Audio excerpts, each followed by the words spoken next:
2 legendary outlaws. 1 impossible robbery. 1 woman who changes everything. Butch and Sundance. Chapter 1. The line shack sat crooked on its footings, tilted west like it was trying to get away from something, and the wind came through the chinks in the logs with a sound like a man whistling through his teeth. Somebody had built it 15, 20 years back for a line rider who needed a place to winter cattle drifted down off the high pasture. And whoever he'd been, he hadn't built it to last, only to serve. And it had done both a good deal longer than anybody planned. The stovepipe leaned at an angle that worried Sundance every time the wind picked up, and the single window, 4 cracked panes of glass gone the color of dishwater, let in just enough gray light to read a map by if a man didn't mind ruining his eyes doing it. Butch Cassidy had the map spread across a flour barrel turned on its end, holding down one corner with a coffee cup gone cold an hour ago. And he was talking the way he always talked, like the words might run out if he didn't get to them fast enough. He was not a big man, not the kind a stranger would pick out of a crowd as dangerous, built more for a saddle than a fight, with a face that seemed made for grinning, and did the job often enough that the lines were starting to set that way permanent. He'd shaved that morning with cold water, and a straight razor he kept honed sharper than any blade had a right to be for a man who claimed he never used it for anything but his own chin. And there was a nick under his jaw he kept forgetting about and touching. "Prosperity Creek," he said, tapping the map with 2 fingers. "You hear the name of that town. Man doesn't name his town Prosperity Creek unless there's money sitting in it too stupid to spend itself." Sundance sat on an upturned crate by the stove, working a whetstone along the edge of a knife he didn't strictly need sharpened, and he didn't look up. He was taller than Butch by a couple of inches, leaner through the face, with the kind of quiet that some men mistake for slowness right up until it costs them something. He wore his gun the way other men wore a wedding ring. So used to the weight of it, he'd have noticed its absence a good deal quicker than its presence. "Man might name it that, hoping it comes true," he said. "Man might be an optimist. Bank's been there 11 years. Harold P. Hargrove, president." I asked around. "Asked who?" "Fellow in Rock Springs. Runs the mercantile. Talks a blue streak if you buy him a beer, and let him think you're a drummer selling threshing machines." "You tell him you sell threshing machines?" "I told him I sell threshing machines." Sundance turned the knife over, drew the stone the other way, unhurried, the small hiss of it filling the space between sentences. "And he believed that." "He believed it fine. Man like that, he's been waiting his whole life for somebody to ask him a question he knows the answer to. You give him that, he'll tell you the color of his wife's underthings. He tell you that. Didn't need to know it. Man's got a daughter though, or the town's got one, belongs to the banker." Fellow got all soft in the face talking about her, like she was something the town kept behind glass. Butch waved a hand like he was swatting the thought away before it could take root, though it plainly interested him some. "Not why I'm telling you this. Point is the man talked. Point is I know things about that town I've got no earthly business knowing, on account of a fellow who sells thread and a bottle of beer that cost me a dime. You don't know the first thing about a threshing machine. Neither does he. That's what made it easy. You didn't have to sell him one." "No," Butch agreed, "but a man's got to have a story or the questions don't come natural. You walk into a place asking about the bank, folks get careful. You walk in selling machinery nobody around there's got money to buy anyway, they relax right up, on account of they figure you're the one who's going to walk away disappointed, not them." Sundance considered that, the way he considered most of Butch's reasoning from a distance, like a man looking at a horse he wasn't sure he wanted to buy yet. "All right," he said. "Go on." Butch tapped the map, a spot he'd circled in pencil so many times the paper had gone soft there, and started to tear at the fold. "Now look here. One road in from the east, one from the north, and the rail spur doesn't come within 9 miles, which means anybody wanting to wire ahead for help has got to ride to do it, and riding takes time. Sheriff's an old fellow, name of Otis Redding, wears his gun like it's a hat he forgot he had on. Got one deputy, name I didn't catch, supposed to be laid up half the year with a bad knee. You know all that from a fellow sells feed and thread. I know all that because I rode through there in March, and I've got eyes, and because Rock Springs and Prosperity Creek aren't but 30 miles apart, and news travels between the two of them the way news does between any two towns close enough to gossip, and far enough apart to make the gossip interesting. He straightened up, rubbed at the small of his back the way a man does when he's spent too many nights on a bad bedroll. The bank sits on the corner, across from the livery. Brick front, wood the rest of the way round, on account of bricks dear out here, and a man only spends it on the part of the building strangers are going to look at first. Vault, doors the kind they made maybe 15 years back, the kind opens if you know the right fellow to write a letter to. You know the right fellow to write a letter to. I know a fellow who knows a fellow. Sundance set the whetstone down on his knee and looked at him for the first time since he'd started talking. He had a way of looking at a man that didn't require much in the way of expression, just a steadiness that made most people finish saying whatever fool thing they'd started saying a good deal quicker than they'd meant to. You got a system, he said. I got a system. Last system you had, we come out of Telluride with $40 and a mule with a bad hoof. That mule served us fine. That mule died in Ure. Everything dies somewhere. Butch folded the map along its old creases, careful like it was a letter from somebody he liked. This is different. Here's a small bank in a small town that thinks nothing bad's ever going to happen to it on account of nothing bad ever has. That's the whole system, Harry. Find the place hasn't learned to be afraid yet. Go in polite, come out rich, and be 3 counties gone before anybody's sure which direction to be angry in. And after we ride out rich men, and nobody the wiser. Rich men. Sundance stood, sliding the knife back into the sheath at his belt, and stretched until something in his shoulder popped loud in the small room. You said that in Telluride, too. I say a lot of things in a lot of places. Some of them come true. Which ones?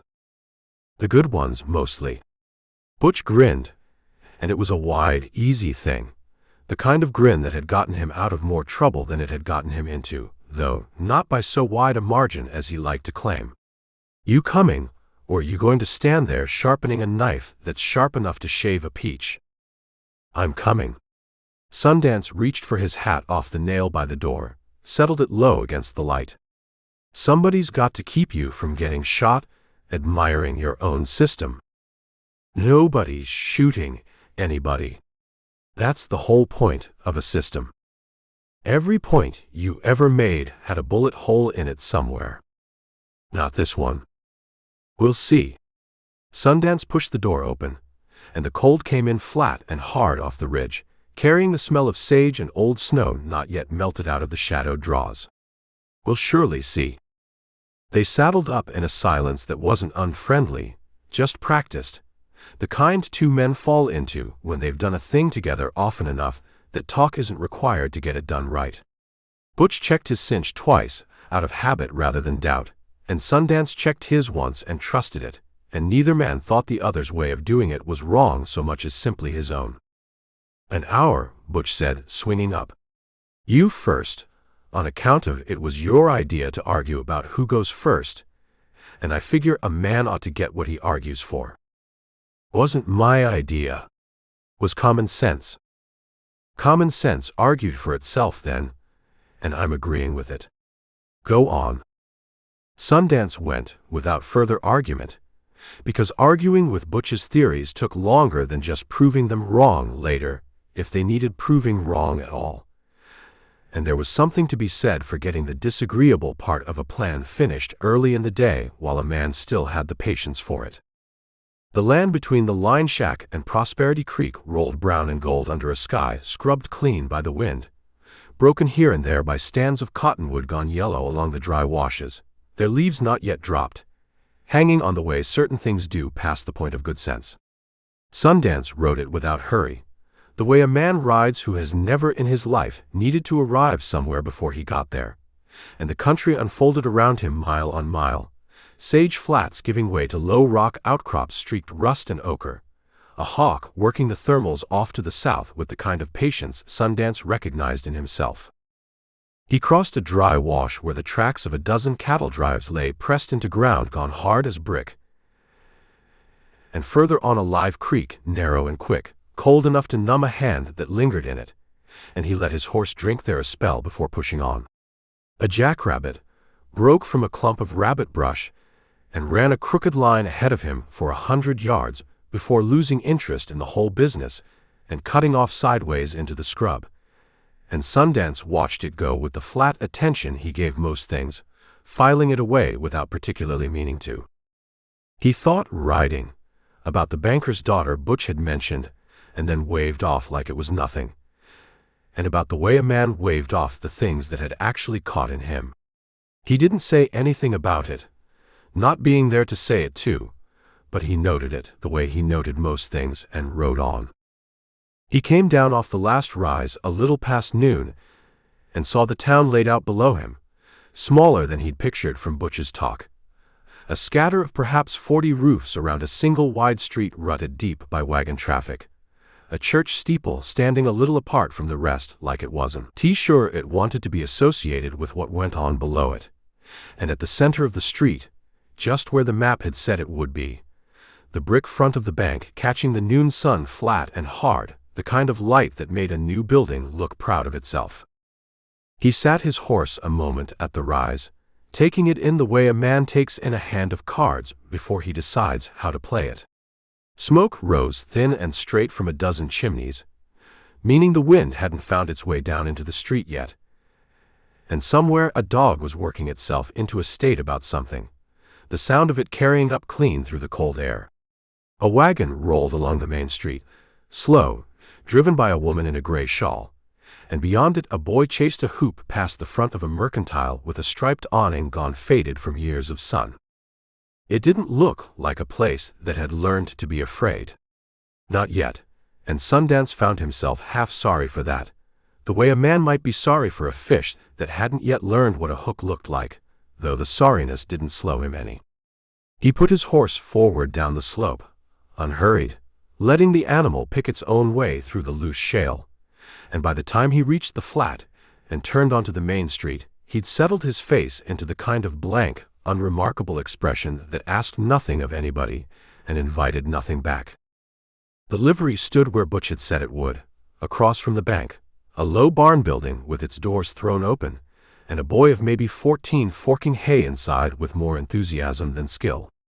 Sundance reined up outside it and sat a moment watching the street the way a man watches without seeming to, cataloging without appearing to catalog, the bank's 2 front windows, tall and clean, a teller's shape moving behind the near one, a hitching rail out front with 3 horses tied, none of them lathered, meaning no one had ridden hard to get there, a side door on the alley side of the building that Butch's mercantile man apparently hadn't thought to mention or hadn't known about, which was itself a piece of information worth having. "Help you?" the boy said, coming out with the fork still in hand, squinting up against the sun.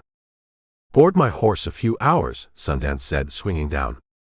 "Might be back for him this evening, might be tomorrow. Depends some on business. 2 bits either way, lesson you want grain." "Grain's fine." Sundance passed the reins over and dug a coin from his vest pocket, flipped it, and the boy caught it without looking, the reflex of somebody who'd been catching coins tossed at him his whole short working life. "Quiet town." "Quiet enough." The boy led the horse toward a stall, talking back over his shoulder, the easy way boys do when a stranger seems inclined to listen. "Was some excitement back in the spring.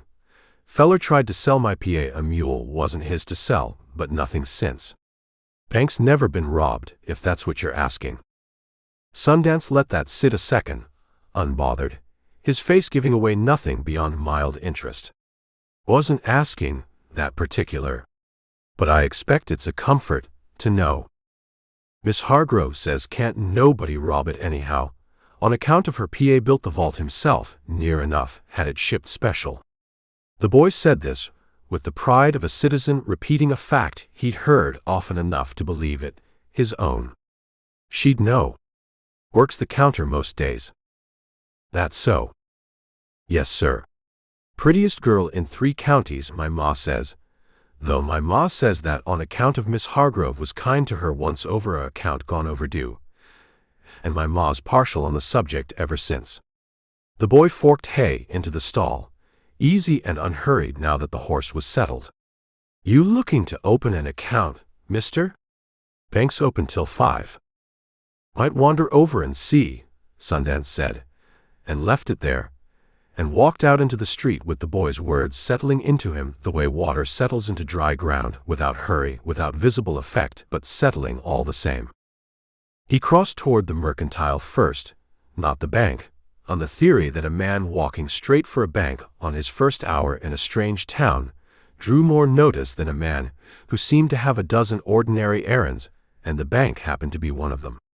Inside, the store smelled of coffee beans and new leather, and the particular mustiness of bolt cloth stacked too long in one place, and a clerk with spectacles perched low on his nose looked up from a ledger and asked could he help him, and Sundance said he was just looking, thanks, and spent a slow 10 minutes handling harness leather he had no intention of buying, listening to the clerk hum some tune with no discernible melody, and watching through the front window the traffic of the street outside, a farmer's wagon, 2 women with market baskets, a rider coming in from the east at an easy trot, unhurried, wearing a coat Sundance didn't recognize on a horse he did.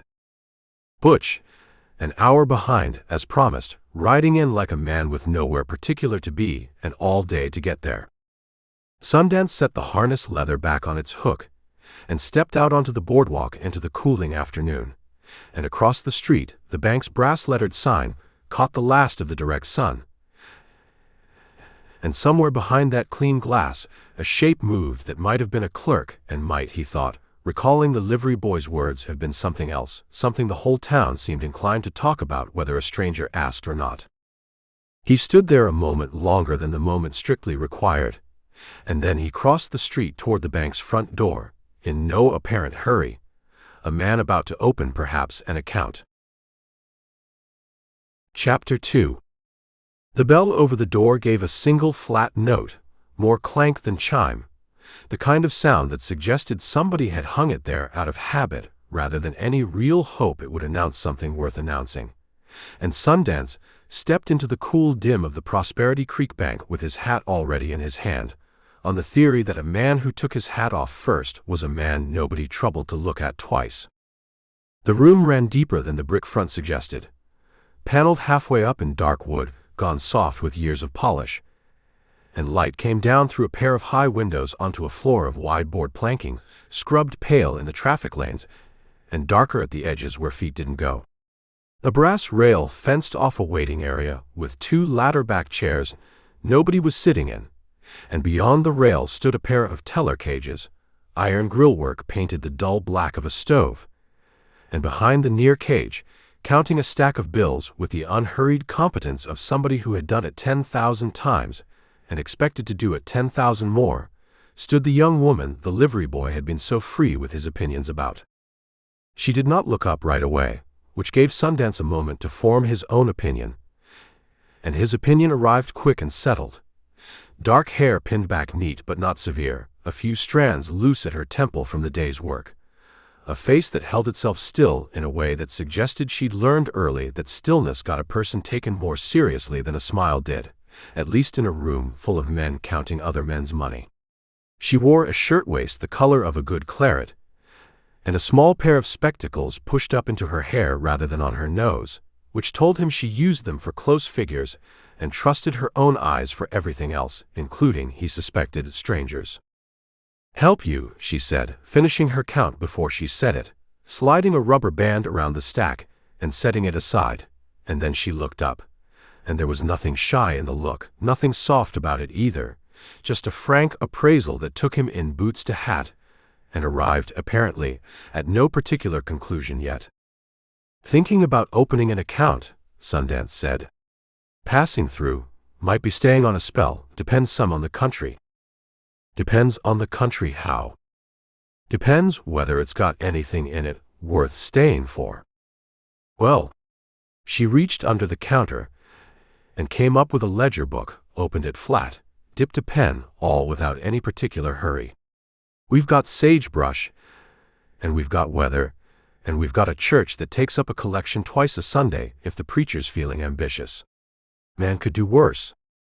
Man could do better too, I expect. Man could." She glanced up again, and this time there was the ghost of something at the corner of her mouth that wasn't quite a smile, but was standing close enough to one to be mistaken for its cousin. "Name?" "Thaddeus Blaylock," Sundance said, the name coming out smooth as a coin sliding across a counter, on account of he'd used it enough times now that it fit him better than some of his own clothes did. "Thaddeus Blaylock." She wrote it without comment, though something in the set of her shoulders suggested she'd heard enough fool names in her time behind that counter to have opinions about them she kept to herself. "And what's Mr. Blaylock do? When he's not opening accounts in towns he's only thinking about staying in?" "Little of this, little of that. Cattle, mostly. Some horse trading." "Some horse trading." She looked past him, out the tall window, to where his horse stood tied at the rail, a good-looking animal, better than most a small-time drifter would ride, and he watched her make that observation and file it, the way he filed things himself without her face changing much at all. "That your horse?" "That's my horse." "Fine animal for a man, doing a little of this and a little of that." "I do the this and that pretty well," Sundance said, and let it sit there, and she almost laughed, he thought, before she caught it and turned it back into the same still, appraising look. "How much are we opening with, Mr. Blaylock?" He named a modest figure, modest enough not to draw notice, and she counted it out from his hand into the drawer with quick, sure fingers, writing the sum into the ledger in a hand neater than most men's. And while she worked, he let his eyes do the rest of the job Butch had sent him in to do, unhurried, incurious to look at. A single guard near the door, older, a shotgun broken open and resting in the crook of his arm like he'd forgotten it was a weapon and come to think of it as a walking stick. A second clerk in the back, an older man with the look of the bank's president about him, moving between a roll-top desk and a door set into the rear wall, iron-strapped, heavier than the rest of the building had any right to need. And past that door, glimpsed only for a second when the older man went through it, the dull gray shoulder of a vault door, the kind manufactured maybe 15 years back, exactly as Butch's mercantile man had promised. "That'll do it," she said, sliding a small deposit slip across the counter. And he took it, and their fingers didn't quite touch, though he noted that he'd have minded it a good deal less than the situation strictly called for. "Obliged," he said. "Come back any time, Mr. Blaylock. We're open till 5 most days, 4 on Saturdays, on account of the preacher likes us all rested up for services." "I'll keep that in mind." He put his hat back on outside, once the door had shut behind him with its single flat note, and stood a moment on the boardwalk, turning over what he'd seen and what he hadn't managed to see, which was the schedule of the guards' rounds, and whatever arrangement kept the side alley door locked or unlocked at any given hour. And he thought too, though it wasn't strictly bank business, that Thaddeus Blaylock was a poorer name than the one he actually owned, and that he'd have liked to have given her the real one. He put that thought away same as the others, and walked on down the street to see what else the town would tell him. Butch, meanwhile, had found the saloon. It sat 2 doors down from the mercantile, a low building with a false front taller than the roof behind it, the paint gone the color of weak tea, and inside it smelled of spilled beer and tobacco, and the particular staleness of a room that had been full the night before and only half swept since. 3 men sat at a table, playing a desultory hand of cards for matchsticks, and an old-timer with a face like a dried apple held down one end of the bar with the patient permanence of a fence post. And it was to this old-timer that Butch introduced himself, buying a beer he didn't especially want and setting it down between them like an offering. "Passing through," Butch said by way of opening, "and a man does like to know what kind of town he's passing through." "Ain't much to know," the old-timer said, though the speed with which he said it suggested there was, in fact, a good deal to know, and that he intended to get to all of it eventually. "Quiet place.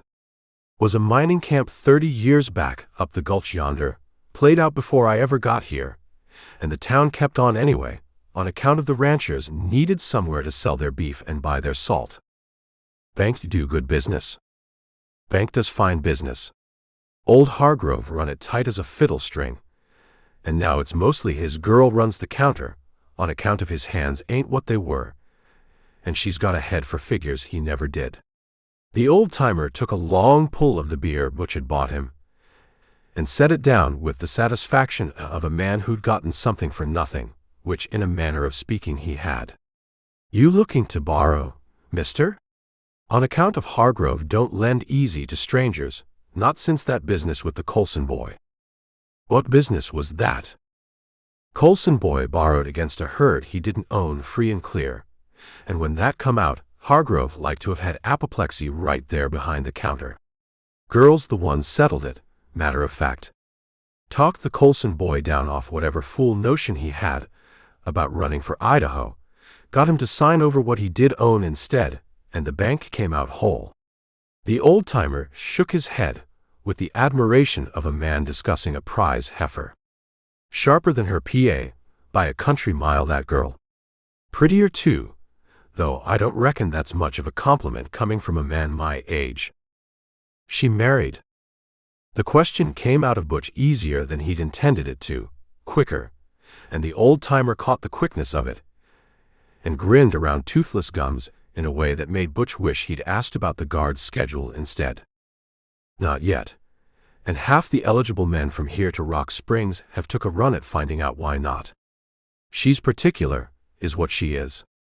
Turned down the judge's nephew, and he's got prospects most girls in this territory would trade a arm for." He eyed Butch with new interest, the beer apparently having bought considerably more conversation than Butch had bargained for. "You thinking of taking a run at it yourself, stranger?" "Just asking," Butch said, and bought the old-timer a second beer to change the subject, and got instead a fuller accounting of the bank's hours, the guard's habits, a fellow named Purdy who liked his coffee at 3, and his nap at 4, which Butch filed away with considerably more attention than he'd given the business about the judge's nephew, and a running commentary on every family in 3 counties that Butch only half listened to, nodding in the right places, buying one more beer than the conversation strictly required. He left the saloon a little after 3 with his head fuller of the town than it had been going in, and stood on the boardwalk squinting into the afternoon sun, and told himself the business about the banker's daughter was just color, the kind of thing a careful man picked up along with everything else and set aside as unimportant. He told himself that walking across the street toward the bank, where he assured himself, a legitimate piece of business, namely opening a small account under a name that wasn't his own, the same as any careful man passing through a strange town might do, to establish himself as a person of modest and unremarkable means.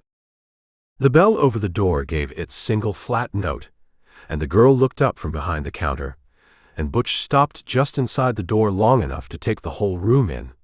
The brass rail, the guard by the door with his shotgun broken open like a man who'd forgotten what it was for, the iron-strapped door at the back, and found, when he'd finished taking all of that in, that his eyes had come to rest on her, and stayed there considerably longer than the room's other features had required. "Afternoon," he said. "Afternoon."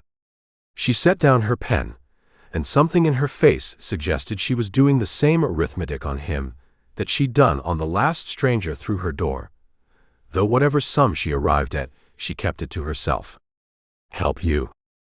"Thinking about opening an account," Butch said, and heard himself say it, and thought, with the small, private amusement of a man catching himself in his own foolishness, that Sundance was going to have entirely too much fun with this later, assuming Sundance ever found out, which Butch privately resolved, right there in the doorway, to make certain he never did. "You're the second man told me that today," she said. And Butch felt something in his chest do a small, unwelcome drop. The particular sensation of a man realizing the ground he was standing on had already been walked over by somebody else. "Must be something in the water." "Must be," Butch said, and smiled the wide, easy smile that had gotten him out of more trouble than it had gotten him into, and came forward to the counter to see what else the day had in store for him. Chapter 3. She had him down for a liar inside of 30 seconds, though a fairly entertaining one, which in her experience was rarer than the plain kind and worth a little more patience. "George Cassidy," Butch said when she asked his name, and it came out of him easy enough, on account of it wasn't entirely a lie, being a name he'd taken to using here and there, the way a man tries on a coat in a store to see does it fit before he commits to buying it. "Friends call me George." "And what do you call yourself when you're being honest with yourself of an evening?" "George does fine for that too." She wrote it in the ledger anyway, since a bank couldn't very well refuse a man's money on the grounds his name sounded invented, and slid the book around for him to make his mark. "And Mr. Cassidy's business in Prosperity Creek?" "Cattle, mostly. Little horse trading on the side." "Funny," she said, not looking up from the figure she was entering. "That's the second time today I've heard that particular line of work described in that particular order." Something in Butch went briefly and pleasantly cold, the way it did in the half-second before a hand of cards turned over, and he kept his face easy while he worked out what she meant by it, and what, if anything, he ought to do about the working out. "Must be a popular trade around here." "Must be." She looked up now, and there was that same frank appraisal he'd gotten the first look, boots to hat, though this time it lingered a beat longer over his face, like she was comparing it to something or somebody filed away earlier in the day. "Funny thing is, he had your coloring too, near enough. Taller. Quiet. Didn't smile so much, though I expect that's not saying a great deal, on account of you haven't stopped since you walked in. Man's got a lot to smile about, talking to you." "That's the kind of thing," she said, sliding his deposit slip across the counter, "a man says when he wants a lady thinking about his teeth instead of his business, Mr. Cassidy. I've banked long enough to recognize the maneuver." "Is it working?" "Some," she admitted. And there it was again, that ghost of a smile standing close enough to the real thing to be its cousin, gone again before he could properly admire it. "Not enough to keep me from wondering why two strangers with the same trade and the same coloring rode into my father's town on the same afternoon, and both took a sudden interest in banking hours." "Coincidence," Butch said. "Big country. Small number of trades a man can claim without somebody asking him to prove it." "I expect that's so." She didn't sound like she expected any such thing, but she said it pleasant enough, and closed the ledger with a small firm sound, like a door being shut politely rather than slammed. "We close at 5, Mr. Cassidy. I'll see you tomorrow, I don't doubt, seeing as today's apparently the day for it." He left with considerably less certainty than he'd walked in with, and considerably more of his afternoon's good humor intact than the exchange probably warranted, and it was in this condition, pleased and unsettled in roughly equal measure, that he climbed the stairs of the Prosperity House boarding house a little after 6 to find Sundance already installed in the room they'd taken under names neither one of them intended to use again after this job, boots off, feet up on the second bed, working a deck of cards through a shuffle that didn't need the practice it was getting. "Well," Butch said, dropping onto the bed hard enough to make the frame complain. "Interesting town." "Interesting, how?" "Guards a fellow named Purdy. Takes his coffee at 3 and his nap at 4, which I don't imagine leaves a great deal of alertness in the man come 4:30.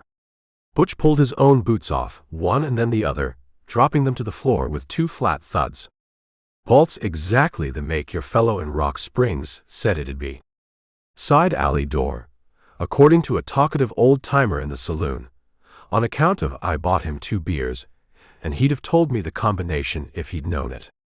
Bank presidents' hands aren't what they were, so it's mostly his daughter runs the counter these days. I know. You know about Purdy. I know about the daughter.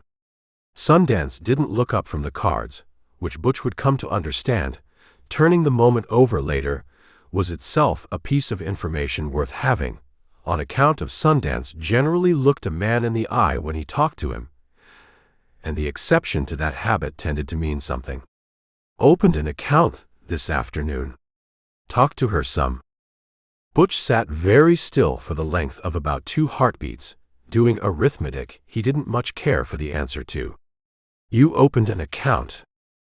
Under a name that isn't mine, same as you're about to tell me you did, unless I miss my guess. I opened one too, Butch said, careful now, watching Sundance shuffle the cards with a fluency that suggested he wasn't half so unconcerned with this conversation as his hands were letting on. This afternoon. Talked to the girl at the counter. Dark hair. Doesn't smile easy. Talks like she's already 3 moves ahead of whatever you're fixing to say. That's her. Sundance set the cards down, squared them once against his knee, and looked up, and there was something working behind his eyes that Butch recognized after enough years of partnership, a kind of dry, dangerous amusement that generally preceded Sundance saying something Butch was going to wish he hadn't. She mentioned me? Sundance asked. She mentioned a second fellow, taller, quieter, same coloring, same trade. Didn't give a name for him, on account of, I don't imagine you gave her one worth repeating. Thaddeus Blaylock. Thaddeus Blaylock. Butch let that sit in the room a moment, and then he laughed, short and involuntary, the kind of laugh that escapes a man before he's decided whether the thing that caused it is actually funny or just surprising. Lord, you could have picked a worse name, and I'd have respected you more for the trying. Wasn't trying for respect. Was trying for a name that wouldn't stick in anybody's memory. George Cassidy sticks fine, and nobody's going to remember it wrong either, which is the whole point. On account of a name a fellow can't quite recall is worse than one he can, seeing as a man'll make up a detail to fill the gap. Butch leaned back against the headboard, arms crossed, working through the day's discovery with the particular relish of a man who has just found out a piece of bad luck is actually, examined properly, a piece of considerable entertainment. So we both went to the same bank, same afternoon, same girl, and neither one of us thought to mention it was maybe worth doing separate. You said an hour apart. Didn't say, don't both fall over yourself for the same teller. I didn't fall over myself. You're sitting there smiling like a man just won a horse race, Butch. And the only thing that's happened today is you both got your pride handed to you by a girl half your age with better sense than either one of us. She's not half my age. She's not half your age in years spent being foolish about her, which is the measure that matters here. Sundance dealt himself a hand of solitaire he had no intention of finishing, laying the cards down with the unhurried precision of a man who liked having something for his hands to do while his mouth did other work. I talked to her 10 minutes, and I've got half the bank's schedule and most of its architecture, and you're telling me you spent an equal 10 minutes and came out with what? A compliment about your teeth. I came out with Purdy's coffee habit, which you didn't get. I got the guard's name from the boy at the livery, an hour before I ever set foot in the bank. Purdy. Older fellow, bad hip, likes his nap. Sundance turned over a card, found no use for it, set it aside.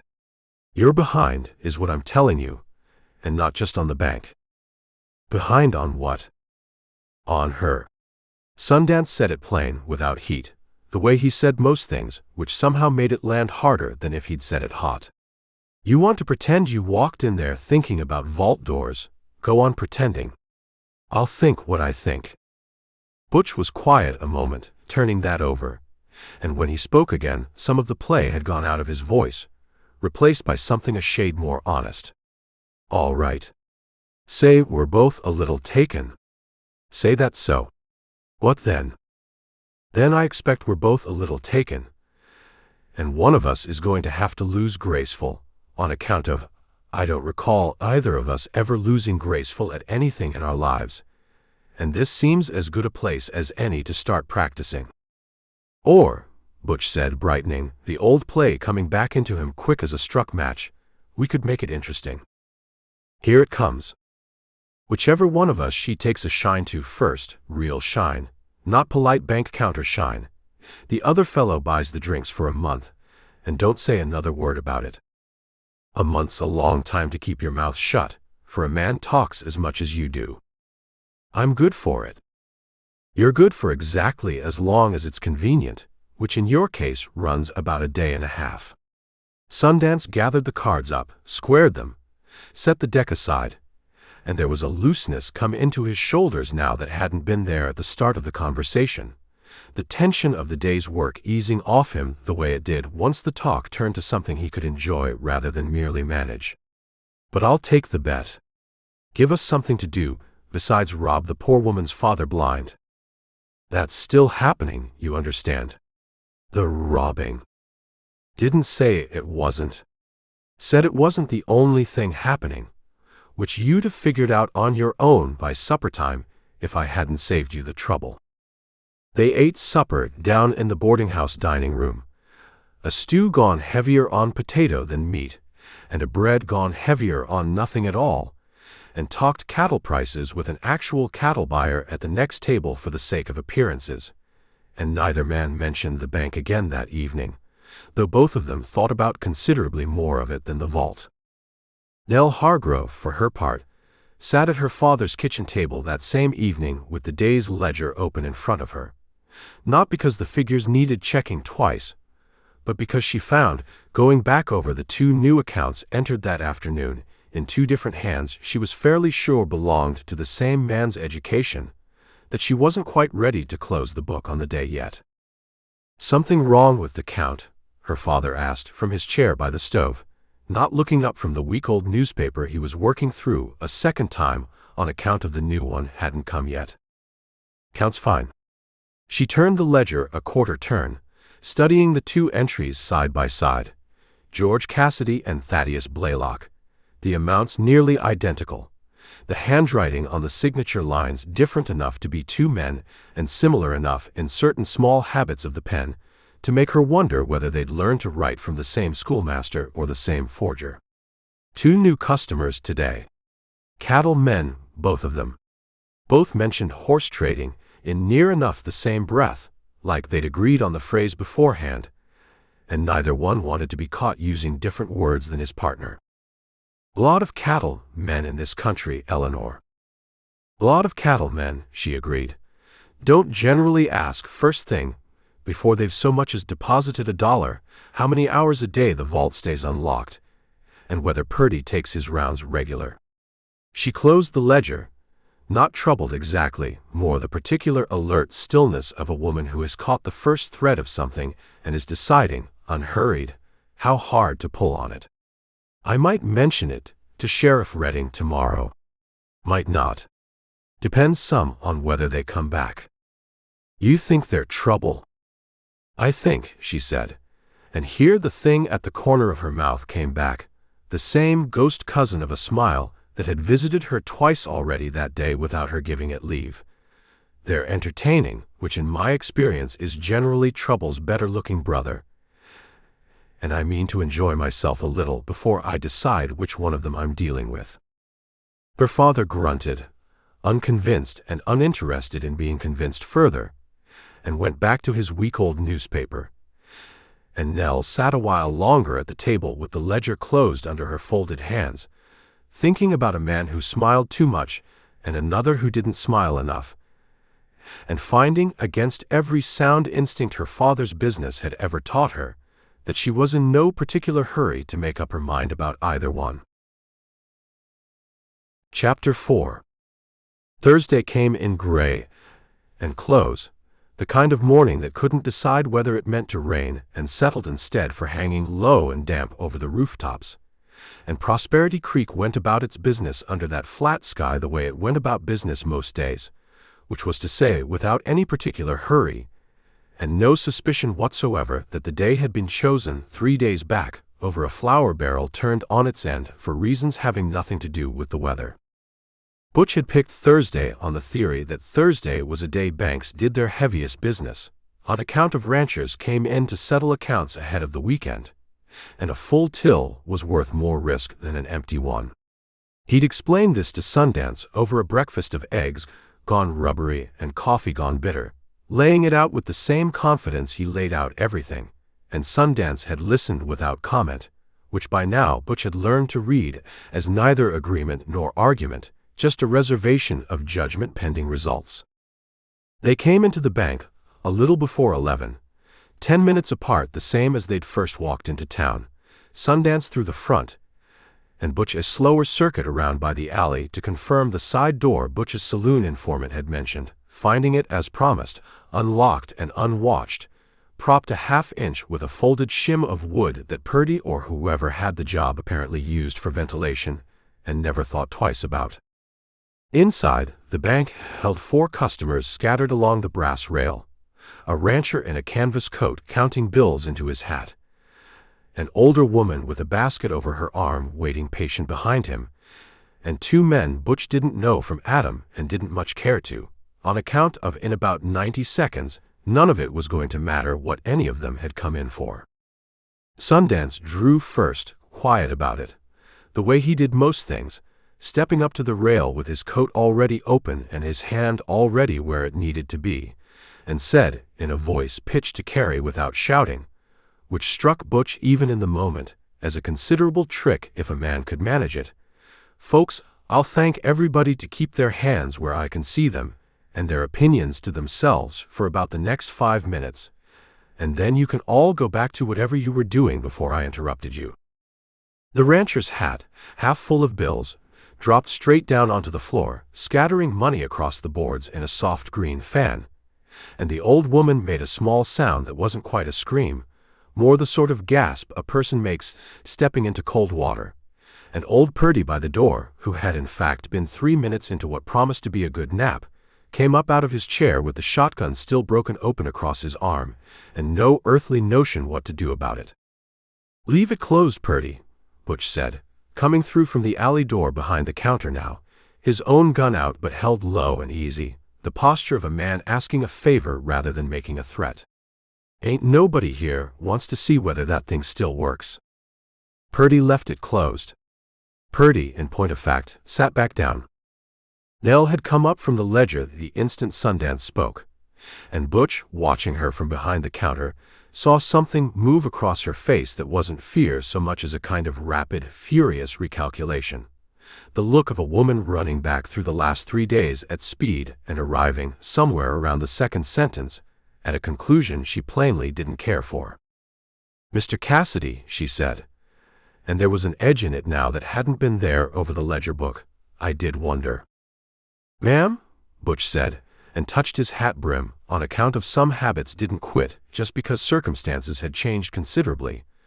"I owe you an account opened under false pretenses, and I mean to make it up to you.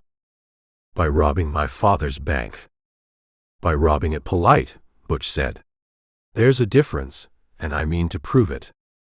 Her father came through the rear door at that moment, drawn by the rancher's dropped hat or the old woman's gasp or some instinct banks seem to breed into the men who run them, and stopped dead in the doorway to his own office, a heavy-set man gone soft through the middle and gray at the temples, staring at the scene in front of him with an expression that suggested his mind hadn't yet caught up to what his eyes were reporting. "Mr. Hargrove," Sundance said, without turning from the front door and the street beyond it, which he was watching with the steady, unhurried attention of a man who intended to keep watching it right up until there was a genuine reason to stop. "We'll want the vault open, and we'll want it open quick, and then we'll be gone, and you can tell this story for the rest of your life the way men tell stories about the one time something happened to them." "You'll hang," Hargrove said, not moving. "Maybe," Butch allowed. "Vault, though, first. On account of the hanging's a conversation for another day." Hargrove didn't move, and there was a long, taut second where Butch thought they might actually have to do something about that, something he had no taste for and no plan around, on account of his whole system rested on the town not yet having learned to be afraid, and he'd banked rather more on that than he cared to admit, standing here watching a scared, stubborn man decide whether his pride was worth more than his life. It was Nell who broke it. "Papa." She said it quiet, but it cut through the room considerably better than either man's gun had managed to. "Open it, Eleanor. Open it, and we'll all still be here to be angry about it this afternoon, which is a good deal better than the alternative you're presently considering." She had come around the end of the counter now, close enough that Butch could see her hands were not, in fact, entirely steady, whatever her voice was managing, and something in him wanted very much to tell her to stand back, and something else in him understood that telling her anything at all right now was liable to get exactly the opposite result. Hargrove went to the vault. His hands shook on the dial, and it took him 2 runs at the combination to get it, the tumblers clicking over with a sound too loud in the room's held breath. And when the heavy door swung finally open, Sundance kept his eyes on the street, and Butch kept his on the room, and it was Nell, in the end, who hauled the strong box out onto the counter herself, on account of her father's hands weren't steady enough for the lifting. "There," she said, setting it down harder than it needed setting, a small act of temper that Butch found he liked considerably more than the circumstances warranted. "Take it and go." "Obliged," Butch said, and reached for the box. And it was here the morning's tidy plan came apart some, on account of the box's latch had rusted or warped, or simply chosen that particular moment to disagree with being opened quickly. And Butch's hand, working it too fast, slipped, and the box tipped, and near $400 in coin went across the floorboards in a bright, ringing scatter that seemed in the moment considerably louder than anything else that had happened all morning. "Hell," Butch said, dropping to one knee. "Leave it," Sundance said, not turning. "There's $40 in silver rolling under that rail, Harry. I'm not leaving $40. You'll leave your neck if that rancher decides to be a hero while you're chasing coins." The rancher, canvas coat and all, showed no particular sign of wanting to be a hero, being considerably more occupied at that moment lying flat behind an overturned chair with his hat still empty on the floor beside him, and Butch scooping coin into his hat with both hands while the old woman watched him with an expression somewhere between terror and outrage at the indignity of it, allowed that Sundance's worry was likely more theoretical than practical, though he didn't say so, on account of arguing about it was slower than just finishing the job. "I'll get the rest," Nell said, and dropped to her knees on the other side of the scattered coin, sweeping it toward him with quick, efficient hands. And Butch looked up at her, startled into something between laughter and genuine confusion. "You're helping me rob your own bank." "I'm helping you leave," she said, not looking up, gathering coin fast. "On account of every minute you spend down here on your knees is a minute closer to somebody walking in that door who isn't half so patient as my father, and I'd purely rather you were gone before that happens than have you shoot somebody in my father's bank on account of you're clumsy with a strong box latch." "I'm not clumsy. The latch is rusted." "The latch," she said, "is fine. I oiled it myself a month back." He looked at her, and she looked back at him, and there passed between them something that wasn't quite a laugh, though it was standing close enough to one to be mistaken for its cousin, before both of them remembered, at nearly the same instant, the considerable strangeness of the moment they were presently occupying. "Time, Butch," Sundance said from the door. Butch stood, the hat heavy now with coin, dumped it into a grain sack Sundance tossed him from somewhere inside his coat, and looked once more at Nell Hargrove, kneeling on her father's floor in a shirtwaist gone dusty at the knee, watching him with an expression he couldn't entirely read and didn't have the leisure to work at reading further. "I'm obliged," he said again, on account of he couldn't think of anything better, and the clock, such as it was running. "Get out of my father's bank, Mr. Cassidy." He got out. But not before he sat down, on the counter, next to where the strongbox sat empty and gaping.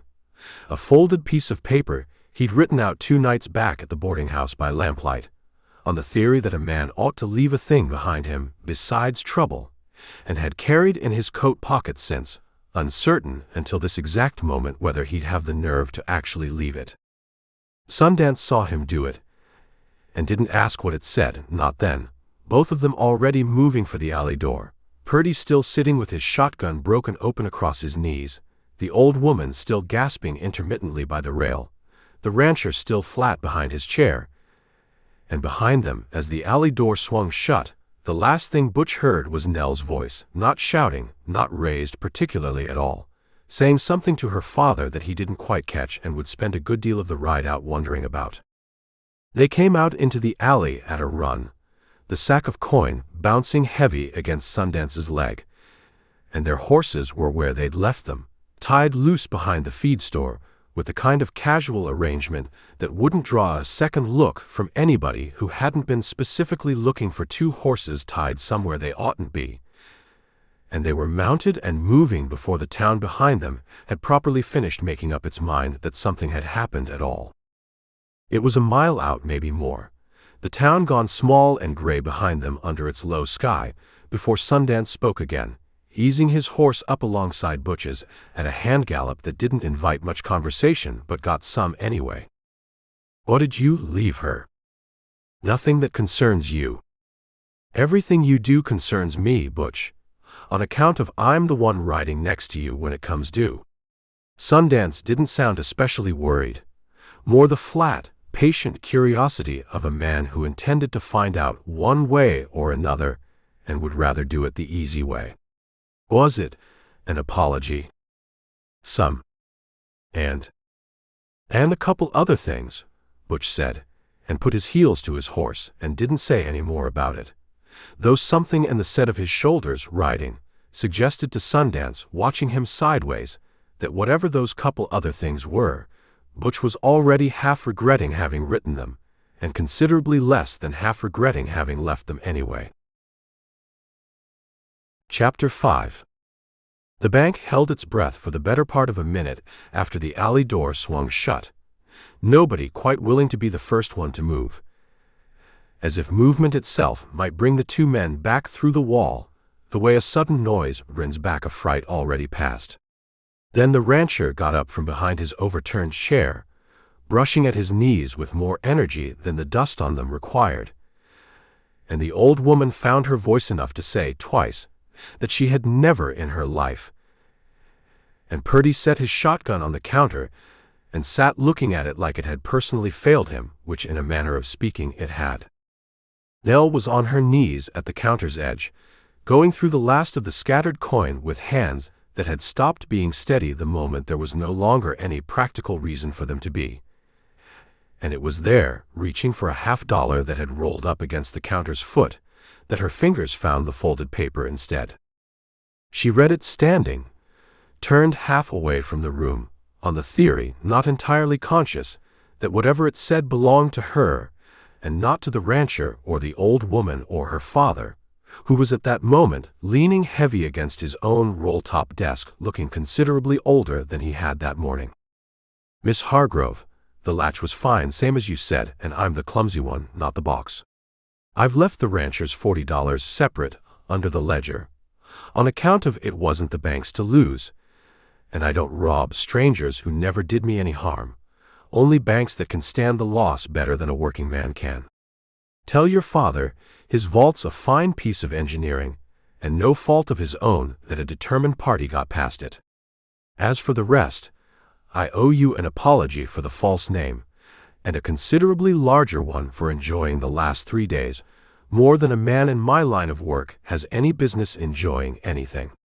Consider this note an IOU, redeemable at some future date, for one honest conversation, conducted under circumstances that don't involve either of us on our knees on your father's floor. GC. She read it twice, and the second time through, she felt her face do something complicated. Heat coming up in it that she could not entirely blame on anger, though anger was in there too, considerable and real, sitting alongside the other thing in a combination she didn't much care for and didn't know what to do with, beyond folding the note twice more and putting it into her apron pocket before her father or anyone else could ask to see it. Eleanor. Her father had straightened some, color coming back into his face, along with the particular stiffness of a man remembering, a little late, that he was supposed to be in charge of something. Get Redding. I'll get him myself, she said, already moving for the door. On account of standing still in that room, another minute felt considerably worse than doing something, however small, with her hands and her feet. Sheriff Otis Redding kept an office 2 doors down that smelled of gun oil, and the particular staleness of a room where a man spent more hours dozing than working. And he came up out of his chair at Nell's word with a speed that surprised her some, given his reputation, buckling his gun belt as he came. An older man, thick through the shoulders, still though gone soft everywhere else, with a face weathered the color and texture of old harness leather, and eyes that had gone a little watery with age but hadn't gone stupid along with them. Which way, he said first thing, before he'd even gotten his hat square, and she found she respected him some for asking that before he asked anything else. East, out of the alley behind the feed store. 2 of them. Been in town 3 days, opened accounts, called themselves George Cassidy and Thaddeus Blaylock, though I'd wager neither name would survive a telegram to anywhere they'd actually been. She said it fast and flat, the ledger already assembled in her head, the way figures always assembled themselves there, without her particularly trying. Dark-haired one's taller, quieter, carries himself like he's done this before and doesn't need to talk about it. Other one's shorter, does the talking for both of them, smiles a good deal more than the circumstances generally call for. Redding looked at her a beat longer than the information required, the look of a man recalibrating an opinion he'd held about somebody for longer than he cared to admit. You've a memory on you, Miss Hargrove. I run a ledger for a living, Sheriff. A memory comes with the position. He nodded, satisfied, and went to the door and out into the street, where word had already begun to travel the particular way word travels in a small town, faster than any man could carry it on horseback, so that by the time Redding reached the boardwalk, a dozen citizens had already gathered with the loose, uncertain energy of people who know something has happened and haven't yet decided how alarmed to be about it. Bank's been robbed, Redding said without preamble, pitching his voice to carry the length of the street. 2 men riding east. I want 6 volunteers with their own horse and their own gun, and I want them mounted inside the half hour, on account of every minute we stand here, jawing is a minute those 2 put further between us and my satisfaction. The volunteers came quicker than Nell had expected, town pride being a considerable motivator once it got its back up. Among them the blacksmith, a broad, silent man named Coates, who looked like he'd welcome the chance to hit something after a morning spent hitting nothing but iron, and the judge's nephew, a thin, eager young man called Ellis Whitfield, who had, in point of fact, taken a run at Nell's affections some months back and been turned down for his trouble, and who now seemed to regard the posse as an opportunity to demonstrate qualities his courtship had apparently failed to establish. Behind them came a feed store clerk who'd never fired anything larger than a rat out of the granary, a Swede who ran cattle to the north and spoke less English than his rifle needed translating, and 2 brothers named Purnell who arrived already arguing about which of them would ride point, an argument Redding settled by telling them both to shut up and ride in the middle where they could do the least harm to the operation. That's the lot of us, Redding said, looking the assembled group over with the flat, unimpressed appraisal of a man who had led posses before and understood exactly how little most of them amounted to once the shooting, if there was to be any shooting actually started. Which is fine, on account of I don't need an army. I need men who can sit a horse for 6 hours and keep their guns pointed away from each other.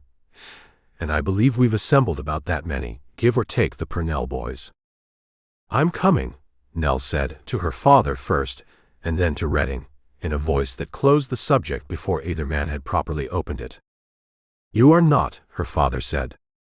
I identified them, Papa. I've got their faces and their false names, and enough of their manner of speaking to know one from the other at 100 yards.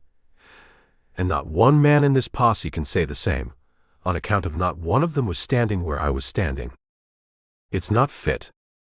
It's my money they took, Nell said, which wasn't strictly accurate.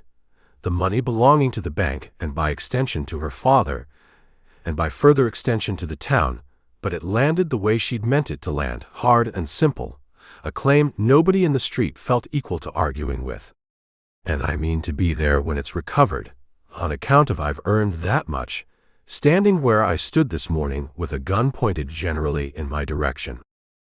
Redding, buckling his saddlebag, glanced at her once, a long, considering look, and then at Hargrove, whose objections were visibly running out of fuel, the way a man's objections do when he knows, underneath them, that he's already lost the argument and is only delaying the moment he has to admit it. She rides in the middle of the column, Redding said, to Hargrove and not to her, which she let pass, on account of getting what she wanted mattered a good deal more just then than getting it addressed to her directly. Coates on one side of her, Whitfield the other, and she does exactly what I tell her exactly when I tell her, or she rides straight back to town the first time she doesn't. Agreed, Nell said, before her father could rally another objection, and went to find a horse and a coat, on account of the morning's clouds had not lifted any, and the wind coming down off the ridge carried the particular bite that promised worse before it promised better. She told herself, saddling a sturdy bay gelding her father kept more for appearances than use, that she was doing this for the money, and for the principle of the thing, and for the plain fact that a woman who let herself be robbed and fooled inside of 3 days without seeing the matter through to its end, was a woman who'd have that fact attached to her name in this town for years past the point anybody remembered the actual sum involved. She told herself that, and mostly believed it, and did not examine too closely the folded paper still sitting in her apron pocket, nor the particular warmth that had come up in her reading it, nor the fact that somewhere underneath the anger and the principal and the ledger-keeper's insistence on seeing a debt collected, there sat a smaller, more private curiosity about a man who signed his crimes with an apology and called it an IOU, and whether a woman riding out after him meant to collect on it in quite the manner Sheriff Redding had in mind. The posse formed up in front of the bank, a little past noon, 7 riders and Redding at their head, the sky still hanging low and gray and undecided, and Ellis Whitfield maneuvered his horse close alongside Nell's with an eagerness that suggested he'd already begun composing in his head the version of this story he meant to tell afterward, a version in which his own role featured rather more prominently than the facts were likely to support. You needn't have insisted on coming, Miss Hargrove, he said, low, meant kindly, meant also, she suspected, to establish some manner of claim on her gratitude before the ride had even properly begun. We'd have brought your father's money back regardless. I don't doubt you'd have tried, Nell said, and left it there, and put her heels to the bay, moving up the column to ride nearer Redding, where the conversation, whatever else it lacked, was at least not laboring under the weight of a man's hopes. They rode east out of Prosperity Creek, under that low gray sky, 8 riders and a debt of $400, and one folded, apologetic note that only one of them knew existed.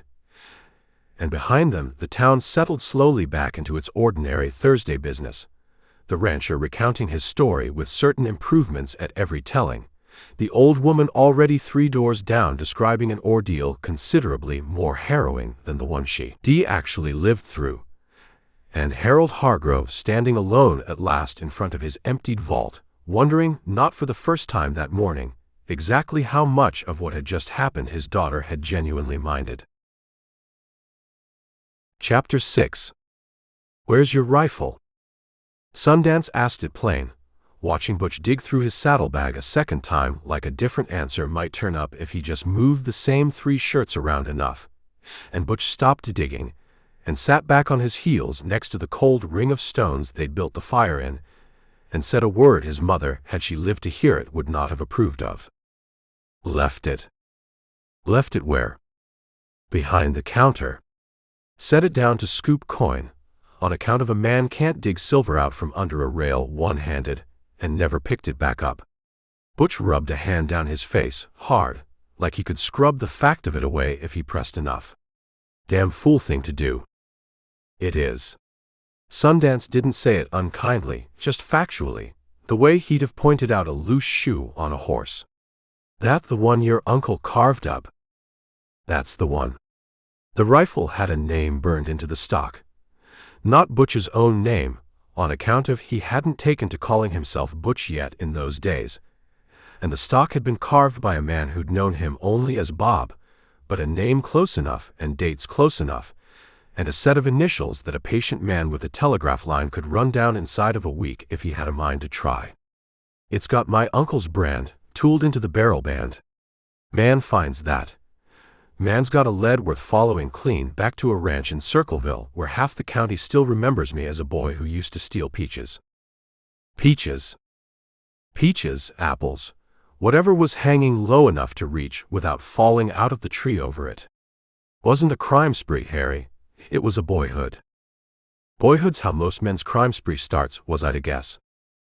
You'd be guessing wrong about mine, seeing as I never once got caught, which is more than half the men in this territory can say about their own boyhoods. Butch stood, brushing dirt from his knees, and looked off toward the dark line of the horizon where, somewhere past it, a rifle with his family's mark sat leaning against a bank counter waiting for exactly the kind of trouble he was now obliged to ride back into. Still, I'd as soon that rifle didn't turn up in Redding's evidence locker with my uncle's initials stamped into it for anybody with a memory to read. So we go back for it. Butch looked up, surprised at the ease of it, having braced himself for an argument. Just like that. Just like that.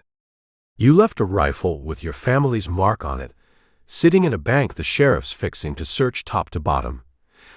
And that's a bigger problem than $400 in silver, seeing as the silver don't know where you grew up. Sundance stood, checked the sun, gone low and orange now behind a scrim of high cloud, judging the hour off it the way he judged most things without needing to say much about the judging. Posse rode out east after us this morning. They'll run our trail a good ways before anybody admits it's gone cold. And a posse admitting a trail's gone cold takes longer than it ought to, seeing as no man wants to be the one says it first. So they're ahead of us or behind us. Neither is my guess. I'd say they're off north a piece, following where our tracks bent that way past the rocks, which means the road behind them, back into town, is about as empty as it's going to get all week. Sundance swung up onto his horse, patient, waiting on Butch to finish arguing with himself. We ride wide, come at the town from the south where nobody's watching, on account of nobody expects a man fool enough to ride back toward the one place with a rope waiting for him. You make it sound reasonable when you say it flat like that. It is reasonable. It's also your own fault, which don't make it less reasonable, just less enjoyable for you to hear. They rode wide, cutting south and then east in a long arc that put 3 miles of empty country between them and the road the posse had taken that morning. The land here gone rougher, cut with dry gullies and stands of juniper twisted low and gnarled by wind. And Butch, riding, worked at the problem out loud the way he worked at most problems, needing the sound of his own voice to sort a thing properly. Even if we get the rifle, Harry, we've got to get it without anybody seeing 2 strangers walk back into a town they just robbed. Wasn't planning on walking in the front. There's still Purdy. Still, whoever's minding the place while the sheriff's out chasing us in the wrong direction. Then we wait till dark, and we go in the alley door same as we went out of it, seeing as nobody in that town has had cause yet to think a second visit's a possibility. And a door that surprised them once generally surprises them twice, on account of most folks don't fix a thing they've already decided was bad luck rather than bad planning. Butch turned that over and found he had nothing to add to it, which happened rarely enough that he noticed it happening, and rode a while in the kind of quiet that had settled between them plenty of times before, comfortable, workmanlike, the two of them moving through the failing light with the ease of men who'd covered a great deal of country together and trusted the ground under their horses about as much as they trusted each other, which was to say completely and without needing to remark on it. The sun went down orange, and then red, and then nothing at all behind the western ridges, and the cold came on fast the way it did in that country once the light left it. And somewhere off to the north, a long way off, a coyote started up and got answered by another, closer, and Sundance's horse flicked an ear at it, and otherwise paid it no mind. The country they crossed in that last hour of light had a hard, scoured look to it, rock shouldering up through thin soil, sage gone silver-gray in the fading color, and twice they crossed dry stream beds where the only green left standing was a stubborn line of willow that had found enough moisture somewhere below the surface to outlast the season around it. Neither man talked much through that stretch, the kind of country that asked a rider's attention be spent on his footing and not on his conversation, and it wasn't until the ground leveled out again, easing down toward the flat where the town sat, that Butch spoke again. "You think she showed the sheriff that note?" Butch said into the dark, the question having sat in him most of the ride without finding its way out until now. "Depends what was in it." "Nothing that'd hang me." "Nothing that'd hang you, and everything that'd tell a smart woman exactly who to look for, if that's the kind of note I think you wrote." Sundance said it without judgment, just the flat accounting of a man laying out a hand of cards, face up. "You want my guess? She's got it folded up somewhere her father hasn't found it, and she hasn't decided yet whether telling Redding what it says does her more good than keeping it." "Why would she keep it?" "Same reason she helped you scoop coin off her own father's floor, instead of hollering for Purdy to shoot you. Woman's curious, Butch, and curious folks don't hand a mystery over to the sheriff till they've had their own look at the bottom of it." Butch didn't answer that, riding on into the dark with something working behind his face that Sundance, glancing over, didn't try to name out loud. On account of some things a man was better left to work out on his own time, at his own pace, without an audience passing comment on the process. Once, a mile or so out, a rider came along the same stretch of road they'd meant to cross, moving slow from the direction of a ranch house whose lamp showed small and yellow off to the east, and they sat their horses motionless in the black shadow of a rock outcrop, until the sound of it passed, hoofbeats and the creak of leather, and once, faint, a man humming something tuneless to himself. And neither Butch nor Sundance spoke until the sound had faded well past hearing. "Rancher heading home," Sundance said finally. "Nothing in it." "Didn't say there was." "You were holding your breath like there was." "I hold my breath when I ride at night. Keeps the dust down." Butch nudged his horse forward again, back onto the line they'd been riding. "Man can't enjoy a little caution without you making a study of it." "Wasn't making a study. Was making an observation." "Observation's just a study that hasn't finished growing up yet." They came down on the town from the south, a little before 9, the last of it, walking their horses now, careful over ground gone uneven with rock, and left them picketed in a stand of cottonwood a quarter-mile out, close enough to reach quick, and far enough off that a chance rider passing wouldn't think twice about two horses standing quiet in the dark. The town itself sat mostly dark too, lamps lit here and there behind curtained windows, the saloon further up the street, throwing a wedge of yellow light and noise out onto the boardwalk. Men's voices raised in the particular register of a place doing more talking about the day's excitement than actual drinking, and the bank sat black and shuttered at the corner across from the livery, exactly where they'd left it, the alley door, when they reached it, moving low and quiet along the building's rear wall, still propped with its same half-inch shim of wood. Same as it had been that morning, same as if the whole town hadn't spent its day turned upside down on account of what had happened through it. Careless, Sundance breathed, working the door open slow, careful of the hinge. Or lazy, Butch breathed back. Man's had one bad day. Doesn't mean he's had the sense yet to fix the door that let it happen. They went in low, into a dark that smelled of cold ash from the stove gone out hours back, and the faint metal smell of the vault still standing open behind its heavy door, nobody having thought yet, or had the nerve yet, to shut it. And Butch's eyes went first, straight off, to the spot behind the counter where he'd left the rifle, and found it still there, leaning exactly where his own careless hand had set it that morning, patient as a dog waiting on a porch for a man who was late coming home. He crossed to it fast and low, and had his hand on the stock, and was 3 seconds from being a man who'd solved his whole problem clean and quiet, when a lamp came up sudden in the back office doorway, and Nell Hargrove stood there holding it, in a wrapper thrown on over her nightclothes, her hair loose for once instead of pinned, looking at the two of them with an expression that held considerably less surprise in it than the moment by rights ought to have produced. "I wondered," she said, "how long it'd take you to come back for that." Chapter 7.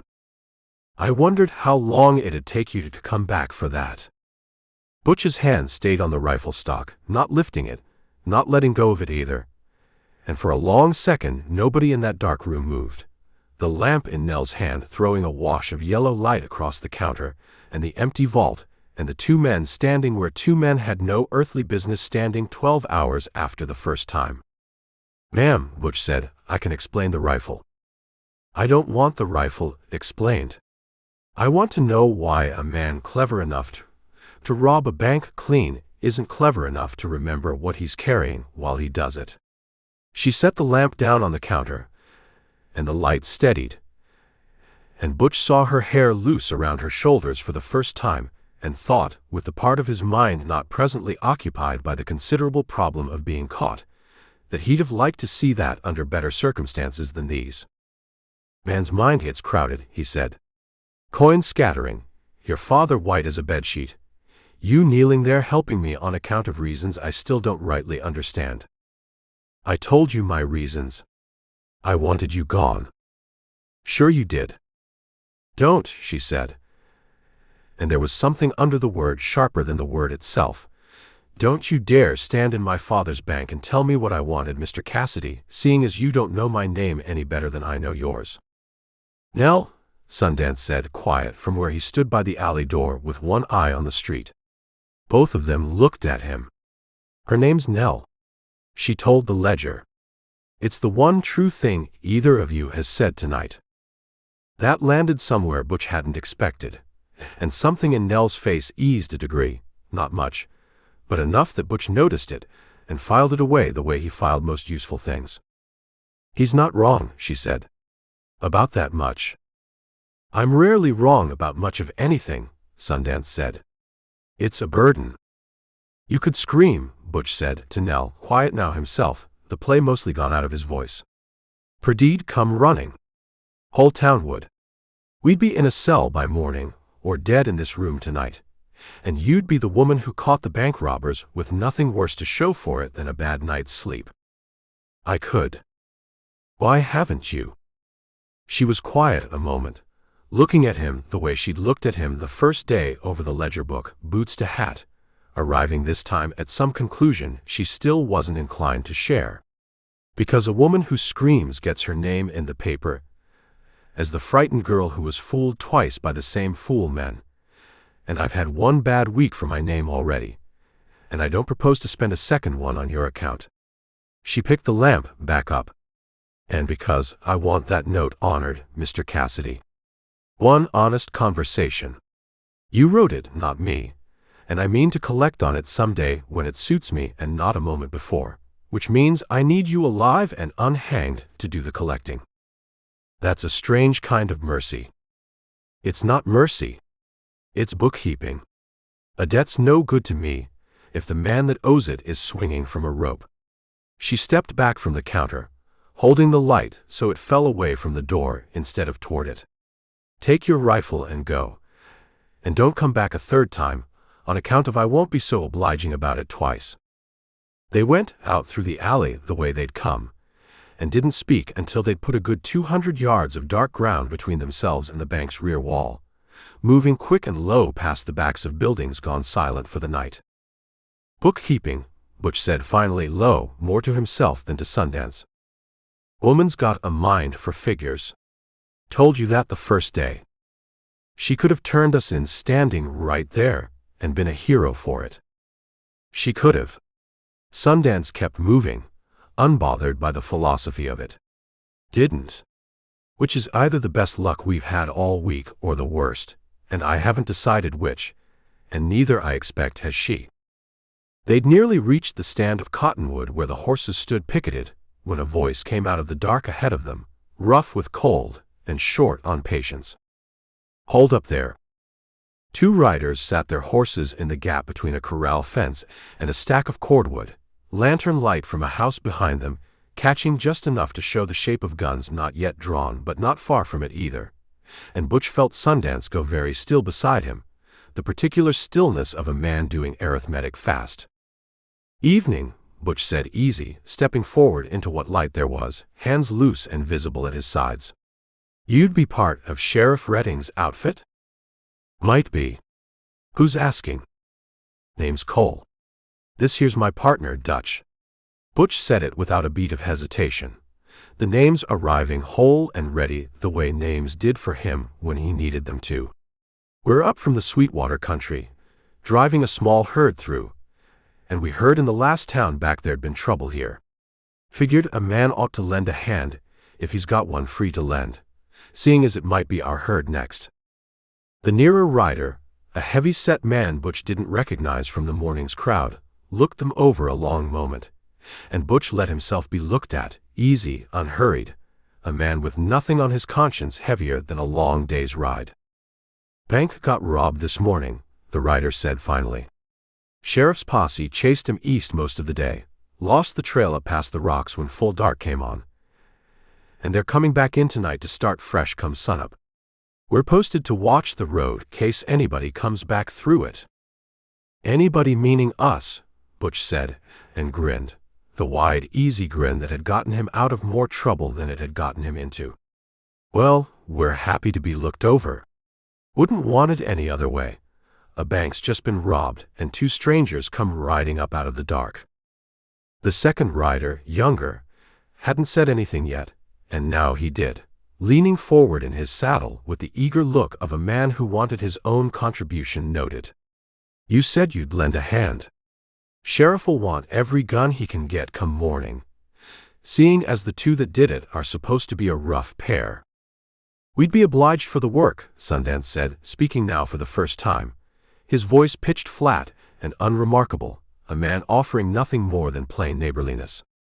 Herd can wait a day, on account of a neighbor in trouble. That's how we were raised.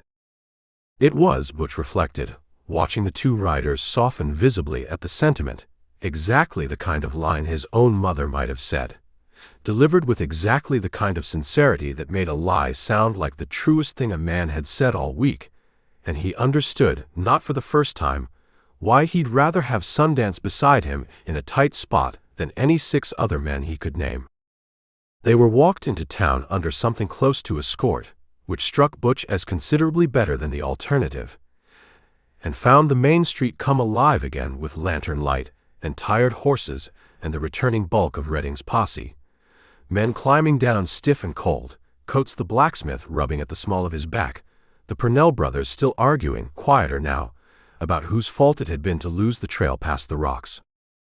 Redding himself stood near the livery, hatless, running a hand through gray hair gone flat with a day's sweat and cold, and looked the two newcomers over with the particular tired skepticism of a lawman who'd had a long day and didn't especially want a longer one arguing with strangers. Drovers, the heavy-set rider said by way of introduction. Cole and Dutch. Volunteering. That's so. Redding's eyes went over them once, boots to hat. The same appraisal Nell had given them both on their first afternoon in town, though his version of it seemed considerably less interested in what it found. "You know what you're volunteering for." "Chasing men that'd rob a stranger's bank same as they'd rob ours, given the chance," Butch said. "Seems worth a day of any man's time." "It's worth a good deal more than a day, most likely. And it's worth your neck if we find them, and they'd rather shoot than hang." Redding looked at them a moment longer, and Butch held still under it, easy, unbothered, the posture of a man with nothing to hide and all the patience in the world to prove it. "Fine. Get your horses fed and get some sleep, on account of we ride at first light, and I want every man sharp who's coming with me, sharper than the lot of you look right now." They found a spot at the edge of the posse's makeshift camp behind the livery, close enough to the fire to feel some benefit from it, and far enough back that conversation wouldn't drift their way uninvited. And Butch settled onto his own saddle blanket with the particular satisfaction of a man who has just talked his way into the one place in the territory he had the most practical reason to avoid. Across the fire, a thin young man in a coat too fine for the work sat turning a stick in the coals, and looked up at the two newcomers with an interest that had less to do with hospitality than with the plain fact that new faces at a fire generally meant new opinions to be measured against his own. He introduced himself as Ellis Whitfield, the judge's nephew, and said it in a way that suggested the title still meant something to him even out here, cold and 40 miles from anybody who cared about judges. "You said Sweetwater," Whitfield said to Butch without much warmth in it.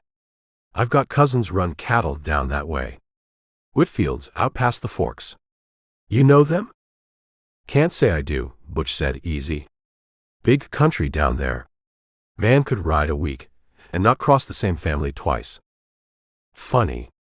Most drovers I've met know every outfit worth knowing inside 50 miles of their own range."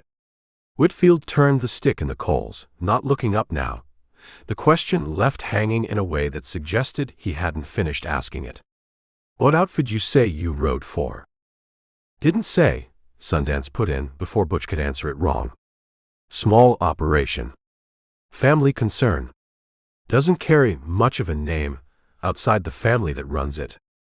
Whitfield seemed to accept that, or at least to set it aside for want of anything better to do with it, and went back to his coals. And Butch caught Sundance's eye across the fire and read in it the same thought sitting in his own head, that a jealous man asking careful questions about strangers was a good deal more dangerous in the short run than a whole posse riding the wrong direction, seeing as jealousy didn't need evidence to keep digging, only a reason to want the digging to turn something up. "He's sweet on her," Butch said low once Whitfield had drifted off toward the coffee pot. "Most of the county's sweet on her, by what I've gathered. Doesn't make him wrong to wonder about two strangers who rode in the same night his sheriff's chasing two strangers out." Sundance pulled his hat down lower. "Means we watch him same as we watch Redding. Maybe closer, on account of Redding's got a whole posse to worry about, and Whitfield's only got the one thing on his mind." "We're hunting ourselves," he said low, mostly to himself, mostly for the pleasure of hearing it said out loud. "We're hunting ourselves," Sundance agreed, pulling his hat down. "And come morning we're going to have to do it slow enough nobody catches us, and bad enough nobody else does either, which is a considerably trickier trick than robbing the bank was to begin with." "You worried?" "I'm cold," Sundance said, "and I'm hungry. And somewhere in that crowd of tired men is a fellow who watched me point a gun at him this morning, and might get a better look at my face by daylight than he got by lamp. Worried's a fine word for it. I'll let you know come sunup whether it was the right one." Chapter 8. Nell saw them the moment they walked into the firelight the night before either man had said a word to Redding, before the heavy-set rider had even finished naming them Cole and Dutch to the sheriff's face. And she'd stood at the edge of the crowd with a tin cup of coffee going cold in her hand, and felt the whole shape of the last 2 days rearrange itself into something considerably more interesting than she'd expected it to become. She said nothing that night. She told herself it was strategy, and told herself that again at first light, dressing in the dark of the room the boarding house had given her, and mostly believed it both times. Redding had the men fanned out at sunup along the edge of camp, marking a rough map scratched into the dirt with a stick, dividing the ground into wedges the way a man divides a pie among more guests than he's got slices for. We lost him past the rocks on account of full dark caught us before we'd worked out which way they'd bent, he said. Could be east still, toward the Wyoming line.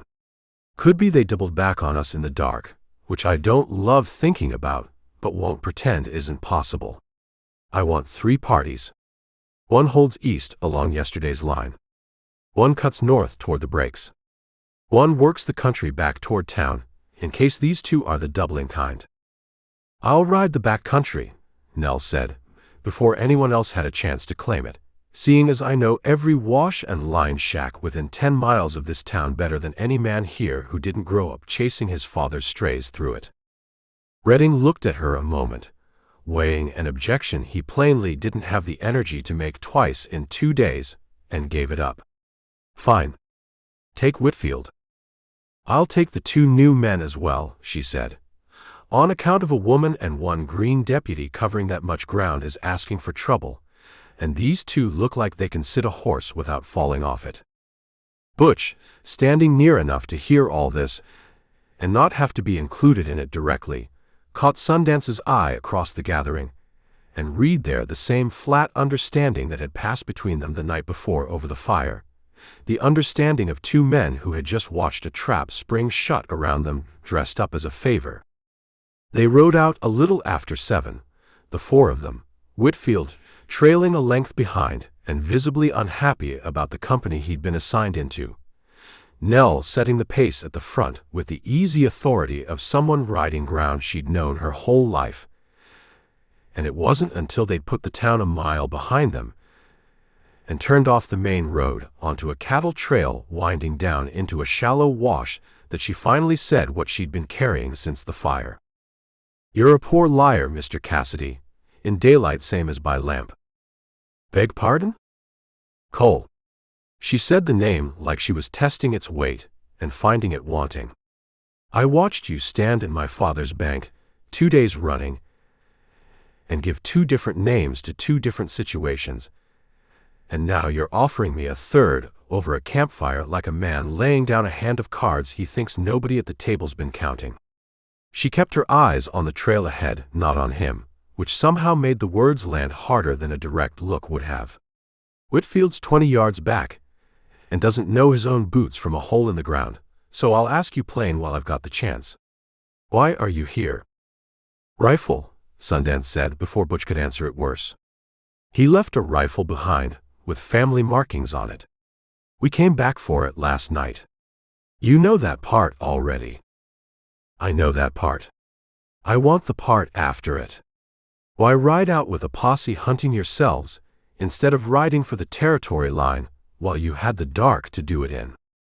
Butch considered lying, weighed the considerable pleasure he took in a good lie, against the plain fact that this particular woman had already caught him in 2 of them, and seemed disinclined to sit still for a 3rd.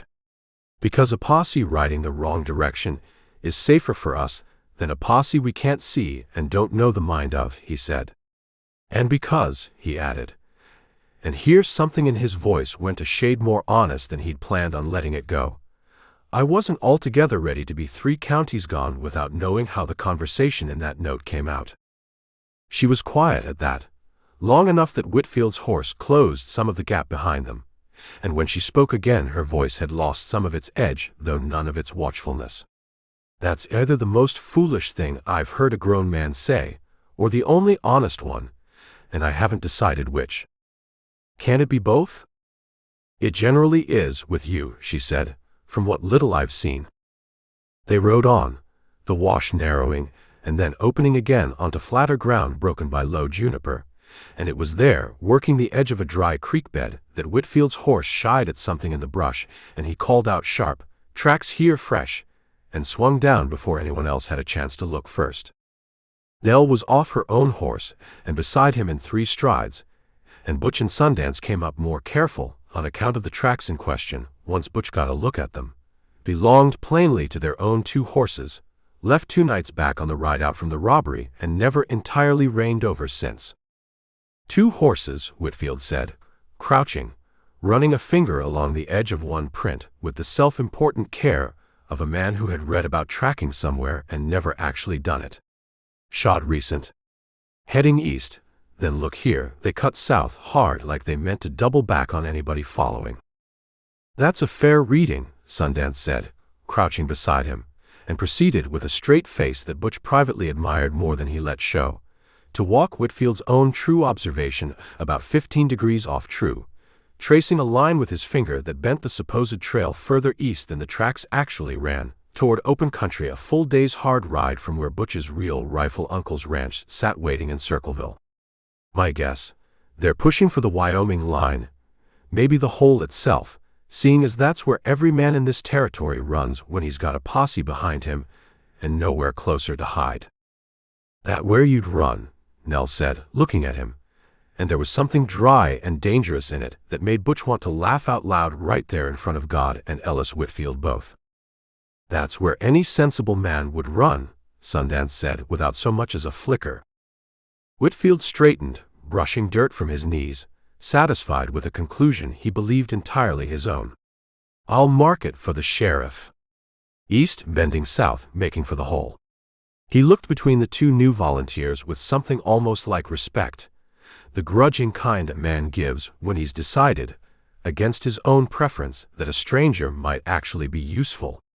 "You've got a good eye for sign, mister." "Had cause to learn it," Sundance said, which was, Butch reflected, about the truest thing either of them had said to anybody in that posse yet. They rode on another hour, working the wash and the low country beyond it with the particular thoroughness of men who knew exactly what they weren't going to find. And it was somewhere in that hour, with Whitfield ranged out ahead scouting a rise, that Butch found himself riding close enough alongside Nell to talk without being heard, and did what he generally did in such circumstances, which was talk. "He's not wrong to be jealous of me," Butch said, nodding after Whitfield's retreating back. "Man can tell when he's outmatched."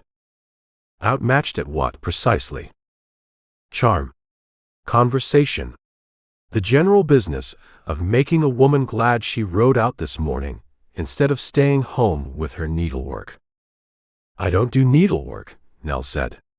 "And you'll want to lower your voice, seeing as the man riding on your other side has been trying to get a word in for the last quarter mile and looks fit to burst about it." Sundance, on Butch's far side, had in fact been waiting with visible patience for a gap in the conversation, and now took it without ceremony. "Don't let him talk you into believing he did the clever part back there with the tracks. That was me. I'm the one bought the beer, got us half the bank schedule. I'm the one talked a green deputy 15 degrees off a true trail without so much as blinking. I charmed a saloon full of gossips out of information they didn't know they were giving away." "Gentlemen," Nell said, and there was real amusement in it now, unguarded, the first Butch had heard from her without an edge riding underneath it. "You are, the 2 of you, presently arguing over which one of you deserves more credit for successfully deceiving a posse while riding directly alongside the one member of that posse who already knows exactly what you are. I'd think a measure of humility might serve you better than a scorecard." Both men went quiet at that, which struck Butch as a considerable achievement on her part, seeing as getting Sundance to go quiet took some doing, and getting himself to go quiet took even more, and it was Sundance after a moment who recovered first. "She's got a point," he said. "She's got several," Butch agreed. "Comes of keeping a ledger, I expect. Woman can't help but tally up a man's failings, same as his deposits." Whitfield came riding back down off the rise just then, empty-handed. The open ground he'd been so hopeful about having yielded nothing but a dead cow, and a great deal of buzzard interest in it, and he pulled up alongside the three of them, with the particular disgruntlement of a man whose morning had cost him more effort than it had paid him in results. "You two work together smooth," he said to Butch and Sundance both. Not quite an accusation, more the kind of observation a suspicious man makes out loud, hoping to see what it shakes loose. "Finish each other's sentences. Ride the same pace, without either one of you having to ask the other to slow down or speed up. Known each other long?" "Since boyhood," Butch said, easy, before the pause could stretch long enough to mean anything. "Grew up 2 ranches apart. Man gets used to another man's rhythm, riding together that long. Same as an old married couple gets used to finishing each other's supper conversation." "Didn't take you two for an old married couple," Whitfield said. And there was the ghost of a real question still sitting underneath the joke, one he hadn't quite let go of. "Nobody ever does," Nell said, before either man had to reach for an answer, turning her horse and drawing every eye in the party along with it. "And yet here we all are, riding half the morning behind 2 men who bicker like an old married couple over who gets credit for reading a set of tracks. Mr. Whitfield, if you'd ride ahead and check that second wash before the light gets much higher, I'd be obliged. I don't like the notion of missing something, on account of we spent the whole morning admiring each other's company, instead of doing the work Sheriff Redding sent us out to do." Whitfield went, not entirely satisfied, but satisfied enough, and Butch caught Sundance's eye once he'd ridden well clear, and read there the same silent acknowledgment he'd felt himself, that Nell Hargrove had just talked a suspicious man out of a suspicion neither of them could have talked him out of half so smooth, and had done it, moreover, while scolding them for the very thing that had nearly gotten them caught. "Obliged," Sundance said low, once Whitfield was well out of earshot. "Don't thank me," Nell said. "Thank the buzzards. Man like that needs a dead cow to distract him worse than he needs the truth. And today he got lucky enough to have both handed to him at once." "I tally what's in front of me," Nell said, turning her horse back toward the rise where Whitfield waited, already calling something back about a stretch of open ground worth a closer look. "And what's in front of me at present is 2 men who cannot stop competing long enough to remember they're supposed to be hiding, riding in broad daylight next to a woman who has yet to decide what she means to do about either of you." "Have you decided anything?" Butch called after her.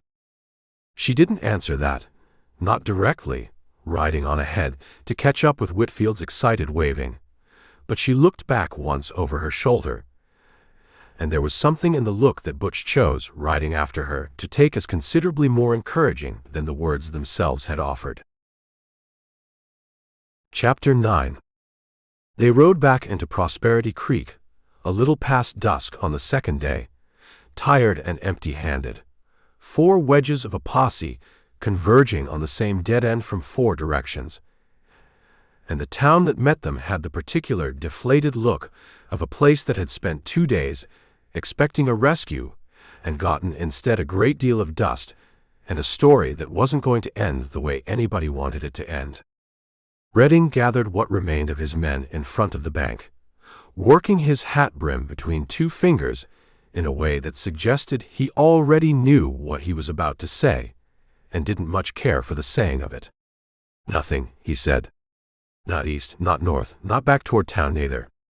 Whoever these 2 are, they've got more sense than any bank robbers got business having, and I'm inclined to say we've lost them clean, unless somebody's got a notion I haven't thought of." It was at that moment, with the posse still mounted and loose in the street, and the last color going out of the sky behind the false fronts, that a man came out of the mercantile with a sack of flour on his shoulder and stopped dead in the doorway, staring at the 2 new volunteers with an expression that traveled over the space of about 2 seconds, from puzzlement to certainty to something considerably angrier than either. "That's him," the man said, and Butch recognized him now. The canvas coat, the same rancher who dropped his hat full of bills onto the bank floor 2 mornings back, and spent the interval since telling and improving the story of it to anybody who'd stand still. "That's the shorter one. I'd know that grin anywhere. I looked at it long enough with a gun on me." The street went quiet, in the particular way a street goes quiet right before it doesn't. "Corwin," Redding said low, a warning in it, though whether the warning was meant for Corwin or for himself, Butch couldn't have said. "I'm telling you, Sheriff, that's the man robbed your bank, sitting right there on that horse bold as Sunday. And I don't know what fool business had him riding in your posse the last 2 days, but I know his face and I know that grin, and I'd swear it on my mother's Bible." Corwin's voice had climbed with every word, and around him, men who'd spent 2 tired days chasing shadows came alert all at once, hands drifting toward guns they hadn't touched with any real intention in hours. "Easy," Sundance said, quiet, not moving, his own hands resting loose and visible on his saddle horn, seeing as nobody here wants what happens next if 6 tired men all decide to be quick on the draw at the same moment over a question that hasn't been properly asked yet. "Nobody's asked because it don't need asking," Corwin said. "Sheriff, that's George Cassidy sitting right there. Same man robbed your bank, and I'll wager that quiet one's the other." Whitfield's horse sidestepped, and his hand had found his gun, not drawing it, not yet, but close, and there was something in his face now beyond the plain alarm of a man realizing danger had ridden beside him 2 days unnoticed, something personal and raw that Butch understood a half-second before Whitfield said it out loud. "You knew," Whitfield said, and he wasn't looking at Butch or Sundance at all now. He was looking past them at Nell, still mounted at the edge of the group. "You knew, and you rode out with them anyway, and you let the rest of us ride blind next to men you'd already caught." "I knew," Nell said. She said it plain, without apology, into a street gone dead silent around her, and Butch felt something in his chest go tight and cold that had nothing to do with the 6 guns not yet drawn, and everything to do with watching her choose, in front of her father and her sheriff, and a man who'd once wanted to marry her, to say the true thing rather than the safe one. "You knew," Redding repeated, and his voice had gone flat and dangerous in a way it hadn't managed even for Corwin. "Since when?" "Since the night they came back for a rifle he'd left behind the counter. I could have screamed the house down and had them both in your jail by morning, Sheriff, and I chose instead to ride out with them and learn what I could. On account of a dead man in a cell tells you nothing about where $400 in silver got to, and a live one riding 20 feet away might, given time, tell you plenty." She kept her voice level, the same voice she used over a ledger, figures arranged in careful columns even now. "I've been managing this the only way I knew how to manage it without somebody's blood ending up on my father's floor." "That's a hell of a thing to decide on your own," Redding said. "It's my father's bank, Sheriff. His money, my ledger, my name already halfway to being the joke of 3 counties on account of I let 2 strangers walk out with his silver in the first place. I judged the risk was mine to take, and I'll answer for it if you mean to make me answer for it, but I'll not apologize for choosing patience over a gunfight I didn't believe this street could afford." Corwin, thrown some by the turn the conversation had taken, looked between Nell and the 2 mounted men with the particular confusion of a man who'd walked outside for flour, and found himself standing in the middle of something considerably larger than his errand. "Well," he said, "I don't care whose bank it is or who knew what when. I want my $40 back, and I want these 2 in irons before they're anywhere near a horse again." "Your $40, Butch said, "is under the ledger book on the bank counter where I left it separate 2 mornings back, on account of I don't rob a working man of money he never risked losing in the first place. You can go count it yourself right now, if you're of a mind to, though I'd appreciate you doing it after this conversation's finished rather than during, seeing as several of these gentlemen still look inclined to shoot somebody, and I'd purely rather it wasn't me." That got a short, surprised bark of a laugh out of one of the Purnell brothers, quickly swallowed, and Redding's eyes cut to Butch with an expression that hadn't decided yet whether it wanted to be fury or something more complicated. "You think this is a moment for jokes," Redding said. "I think this is a moment where a joke's about the only thing keeping 6 nervous men from shooting each other by accident, Sheriff, and I'd rather keep talking than see anybody bleed over $400 that's mostly sitting right now in a grain sack 2 miles from here, untouched, on account of we hadn't yet decided what to do with it."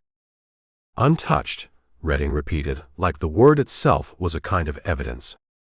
"Untouched," Sundance said. "We're not in the habit of spending a man's money before we've decided whether keeping it's worth the trouble it's about to cost us. And I'd say, looking around this street just now, we've about arrived at an answer." Redding stood a long moment with his hand resting on his own gun, not drawing it, working through some private arithmetic of his own. The posse gone very still around him, waiting on a decision that plainly wasn't going to arrive easy or fast. "Here's what I know," he said finally, slow, like a man laying cards down one at a time to see how the table reacted to each before committing to the next. "I know I've got 2 men wanted for robbery sitting armed and mounted in the middle of my street. And I know I've got 6 tired men around them who might or might not hit what they aimed at if it came to shooting.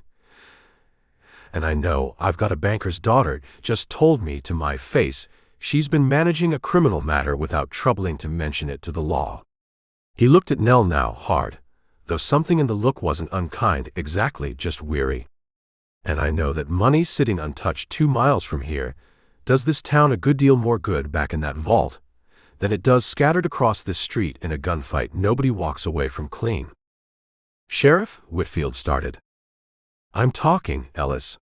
Redding didn't raise his voice doing it, and Whitfield subsided, jaw tight, watching Nell with an expression Butch didn't much care to examine too closely. On account of it had considerably less to do with justice than it did with a wound that had nothing to do with robbery at all. "Here's what happens next.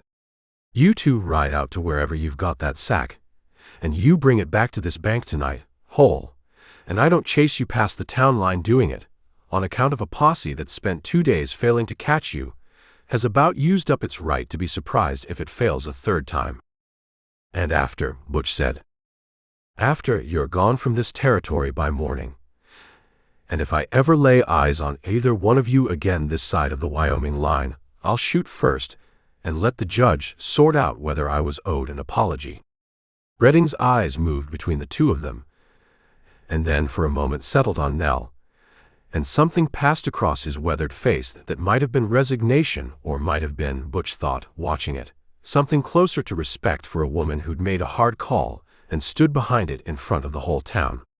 "That's the deal I'm offering, and I'm offering it once, on account of I'd a good deal rather have my town's money back quiet than my town's name in the papers for a shootout that killed men over $400. Nobody spoke for a moment. Then Sundance, easing his horse a half-step forward, said, "We'll want that in writing, Sheriff, no offense meant, seeing as a spoken deal's only as good as the mood of the man who made it." "You'll have my word, which is considerably better in this town than most men's writing," Redding said, "and you'll have it now, or you'll have 6 guns instead. And I'd think on which of those you prefer before you spend much more time debating the terms." Butch looked at Sundance, and Sundance looked back, and something passed between them that didn't need words.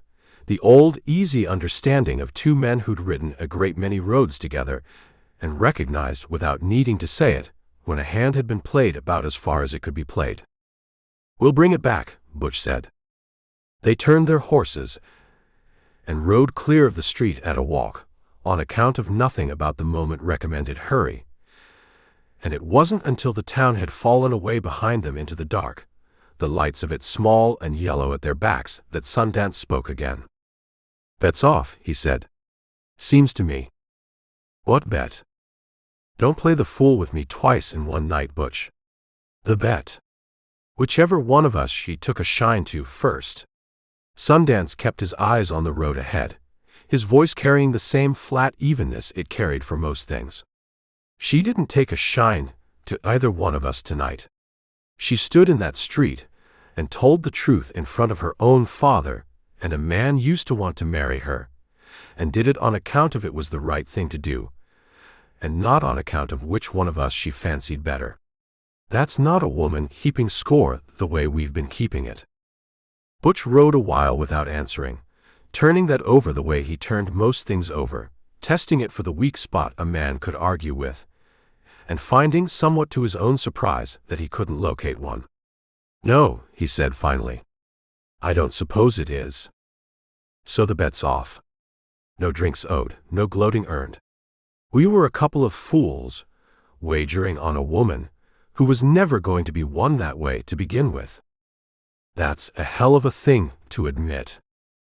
It's the truth, which you'd know was a hell of a thing if you said it more often yourself. Sundance nudged his horse into a faster walk, the dark country opening up flat and quiet ahead of them, the cottonwoods where their real cargo waited still 1.5 miles off. Doesn't mean I've stopped being fond of her. Just means I've stopped pretending it was a contest. "That's fair," Butch said, and found, riding on into the dark beside the one man he trusted more than any other he'd ever known, that it was. He looked once more back toward the town, small and dim behind them now, and found himself wanting, more than he wanted the money returned or the guns lowered or even his own neck kept out of a rope, to know what Nell Hargrove was thinking at that exact moment, standing where he'd left her in the middle of a street gone quiet around her, and found, in the same breath, that he'd likely have to ride 2 miles and back before he got any closer to an answer. Chapter 10. The grain sack was exactly where they'd left it, tied off in the fork of a cottonwood 1/4 mile from where they'd picketed the horses, and Butch pulled it down and hefted it once, testing the weight, before handing it up to Sundance without comment. "Feels lighter than I remember robbing it," Sundance said. "Feels considerably heavier than I'd like to be carrying back to a man who just finished threatening to shoot us for keeping it." They rode back into town slow, past midnight now, the street empty and cold under a sky that had finally cleared of its 2 days' worth of low gray cloud, stars showing thick and close the way they only showed in country far enough from anywhere to keep its dark honest. A lamp burned in the bank's front window, small and steady, and through the glass Butch could see Hargrove seated at his own desk, upright, waiting, a man who had plainly decided he would not be caught by surprise a second time in the same week, regardless of the hour it cost him. Redding met them at the door, alone, no posse behind him now, the street's earlier crowd gone home to beds they'd earned considerably more than the excitement that had kept them from those beds most of the last 2 days. "That the whole of it?" Redding said, nodding at the sack. "Every dollar we took," Butch said, "less the 40 already sitting under your ledger book, which I expect Corwin's collected on by now given how loud he was hollering about it." "He has."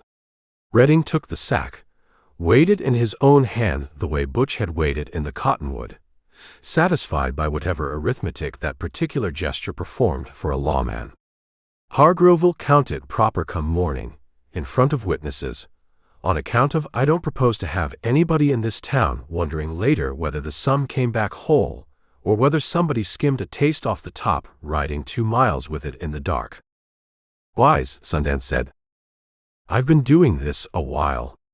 Redding looked between the two of them, and something in his tired, weathered face eased a degree, not into friendliness exactly, but into the particular respect one professional sometimes affords another, regardless of which side of the law each happened to be standing on.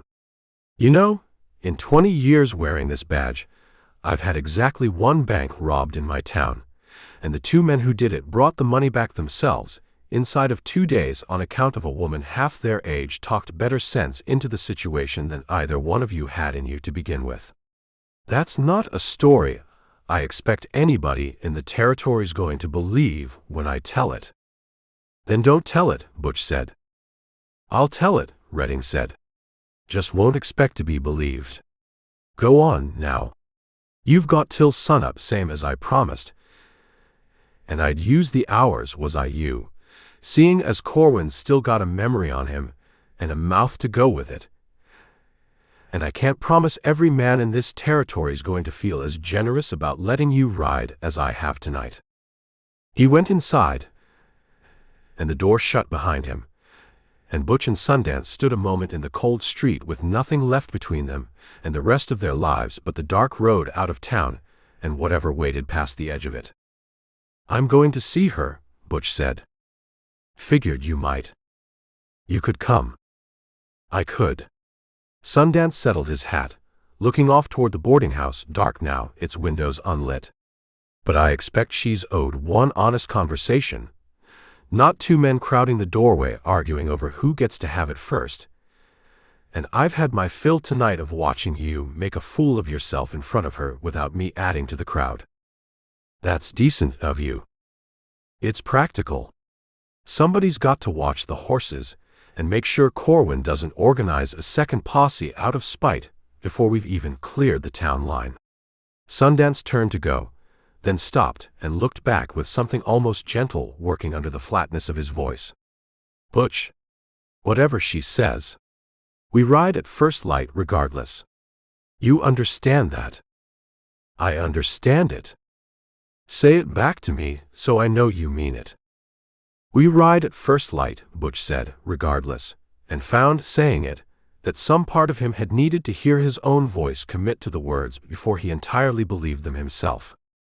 He found her not at the boarding house but back at the bank, in the little office behind the counter, sitting at the corner of her father's desk with a single lamp burning and the ledger open in front of her, though she wasn't writing in it, just sitting with her hands folded over the closed cover of it, waiting. He understood the moment he saw her for exactly this. You came to collect, she said without turning around. You're owed the collecting. Way I understood the terms, the debt was mine. She turned then, and there was something different in her face now that the whole street had heard her own accounting of herself, something loosened, as though the telling of the truth out loud had cost her a weight she hadn't fully realized she was carrying until it was gone. One honest conversation, Mr. Cassidy. That was the note's whole promise. Robert, Butch said. That's closer to true than Cassidy is, though I expect Cassidy's the one that's going to stick, seeing as a man doesn't often get to choose the name history decides to remember him by. History, she said, and something in the word carried a dry amusement that reminded him, not for the first time, why he'd liked her from the first careful minute across that same counter. You planning on being remembered then? Man in my line of work doesn't plan it so much as it happens to him regardless, if he lives long enough and robs enough banks badly enough to make a story out of it. He came further into the little office, careful, unhurried, the way a man moves in a room he isn't sure yet he's welcome in. I'd rather be remembered kindly than not at all, though I understand that's not entirely up to me either. It's not. She studied him a long moment, the same frank appraisal she'd given him boots to hat the very first afternoon, though whatever sum she was working out now, she let it show a little more openly than she had that first day. For what it's worth, I don't believe you're a bad man, Robert Cassidy, whichever version of that name ends up sticking. Careless, maybe. Considerably too pleased with your own cleverness, certainly. But not bad. And I've sat across enough men's ledgers to know the difference better than most. That's kinder than the sheriff's opinion of me tonight. The sheriff didn't kneel on his own floor helping you gather scattered silver, she said, and didn't spend 2 days riding beside you listening to you and that quiet, exasperating man argue over which one of you deserved more credit for outsmarting a posse you'd both already fooled twice. I've had considerably more occasion than the sheriff to form an opinion, and mine's the one I intend to keep. And what do you intend to do with that opinion, seeing as I'm riding out come sunup regardless of it? Nothing, she said, beyond keeping it. I'm not fool enough to ride off after an outlaw, Mr. Cassidy. And you're not fool enough, I think, to ask me to, whatever that note of yours might have hoped for when you wrote it.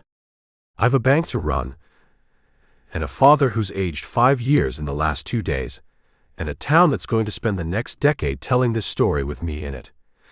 And I mean to be here to make sure they tell it fair.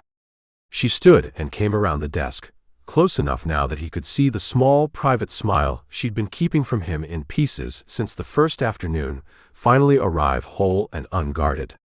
But I'll remember you. Both of you, though I suspect you'll mind that considerably less than your partner will pretend to. He minds everything considerably less than he lets on. I noticed. She held out her hand, not for him to kiss, just to shake, plain and businesslike, the same gesture she'd have offered any customer closing an account in good standing. Go on, now, before Sheriff Redding's generosity runs thin and Mr. Corwin's memory runs long. And Robert, if you're ever passing through this territory again, under whatever name you're using by then, I'd take it kindly if you didn't rob my father's bank a second time. Once was educational. Twice would just be poor manners. He took her hand, held it a beat longer than the shaking strictly required, and said, "I'll keep that in mind," and found, walking back out into the cold street a few minutes later, that he meant it about as sincerely as he'd ever meant anything in his life, which was, he reflected, saying a good deal for a man who generally meant most things only halfway. Sundance was waiting with the horses at the edge of town, the sky behind the eastern ridge just beginning to show the first thin gray promise of morning, and he didn't ask how it had gone, reading the answer plainly enough in the particular quiet way Butch swung up into the saddle. "Well," Sundance said, "was it worth the note?" "Worth it," Butch said, "though I don't reckon I collected quite what I set out hoping to collect." Nobody ever does, with a woman like that.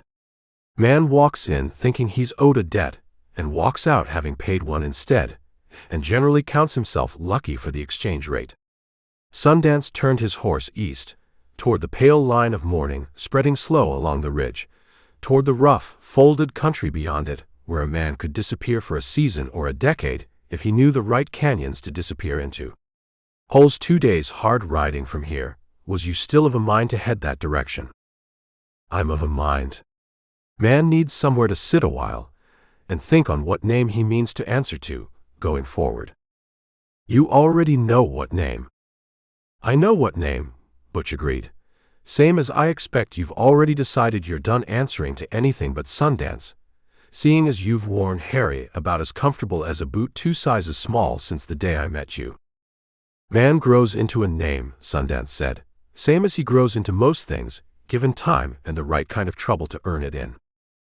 They rode east out of Prosperity Creek, as the sun came up fully behind them, throwing their shadows long and thin across the road ahead.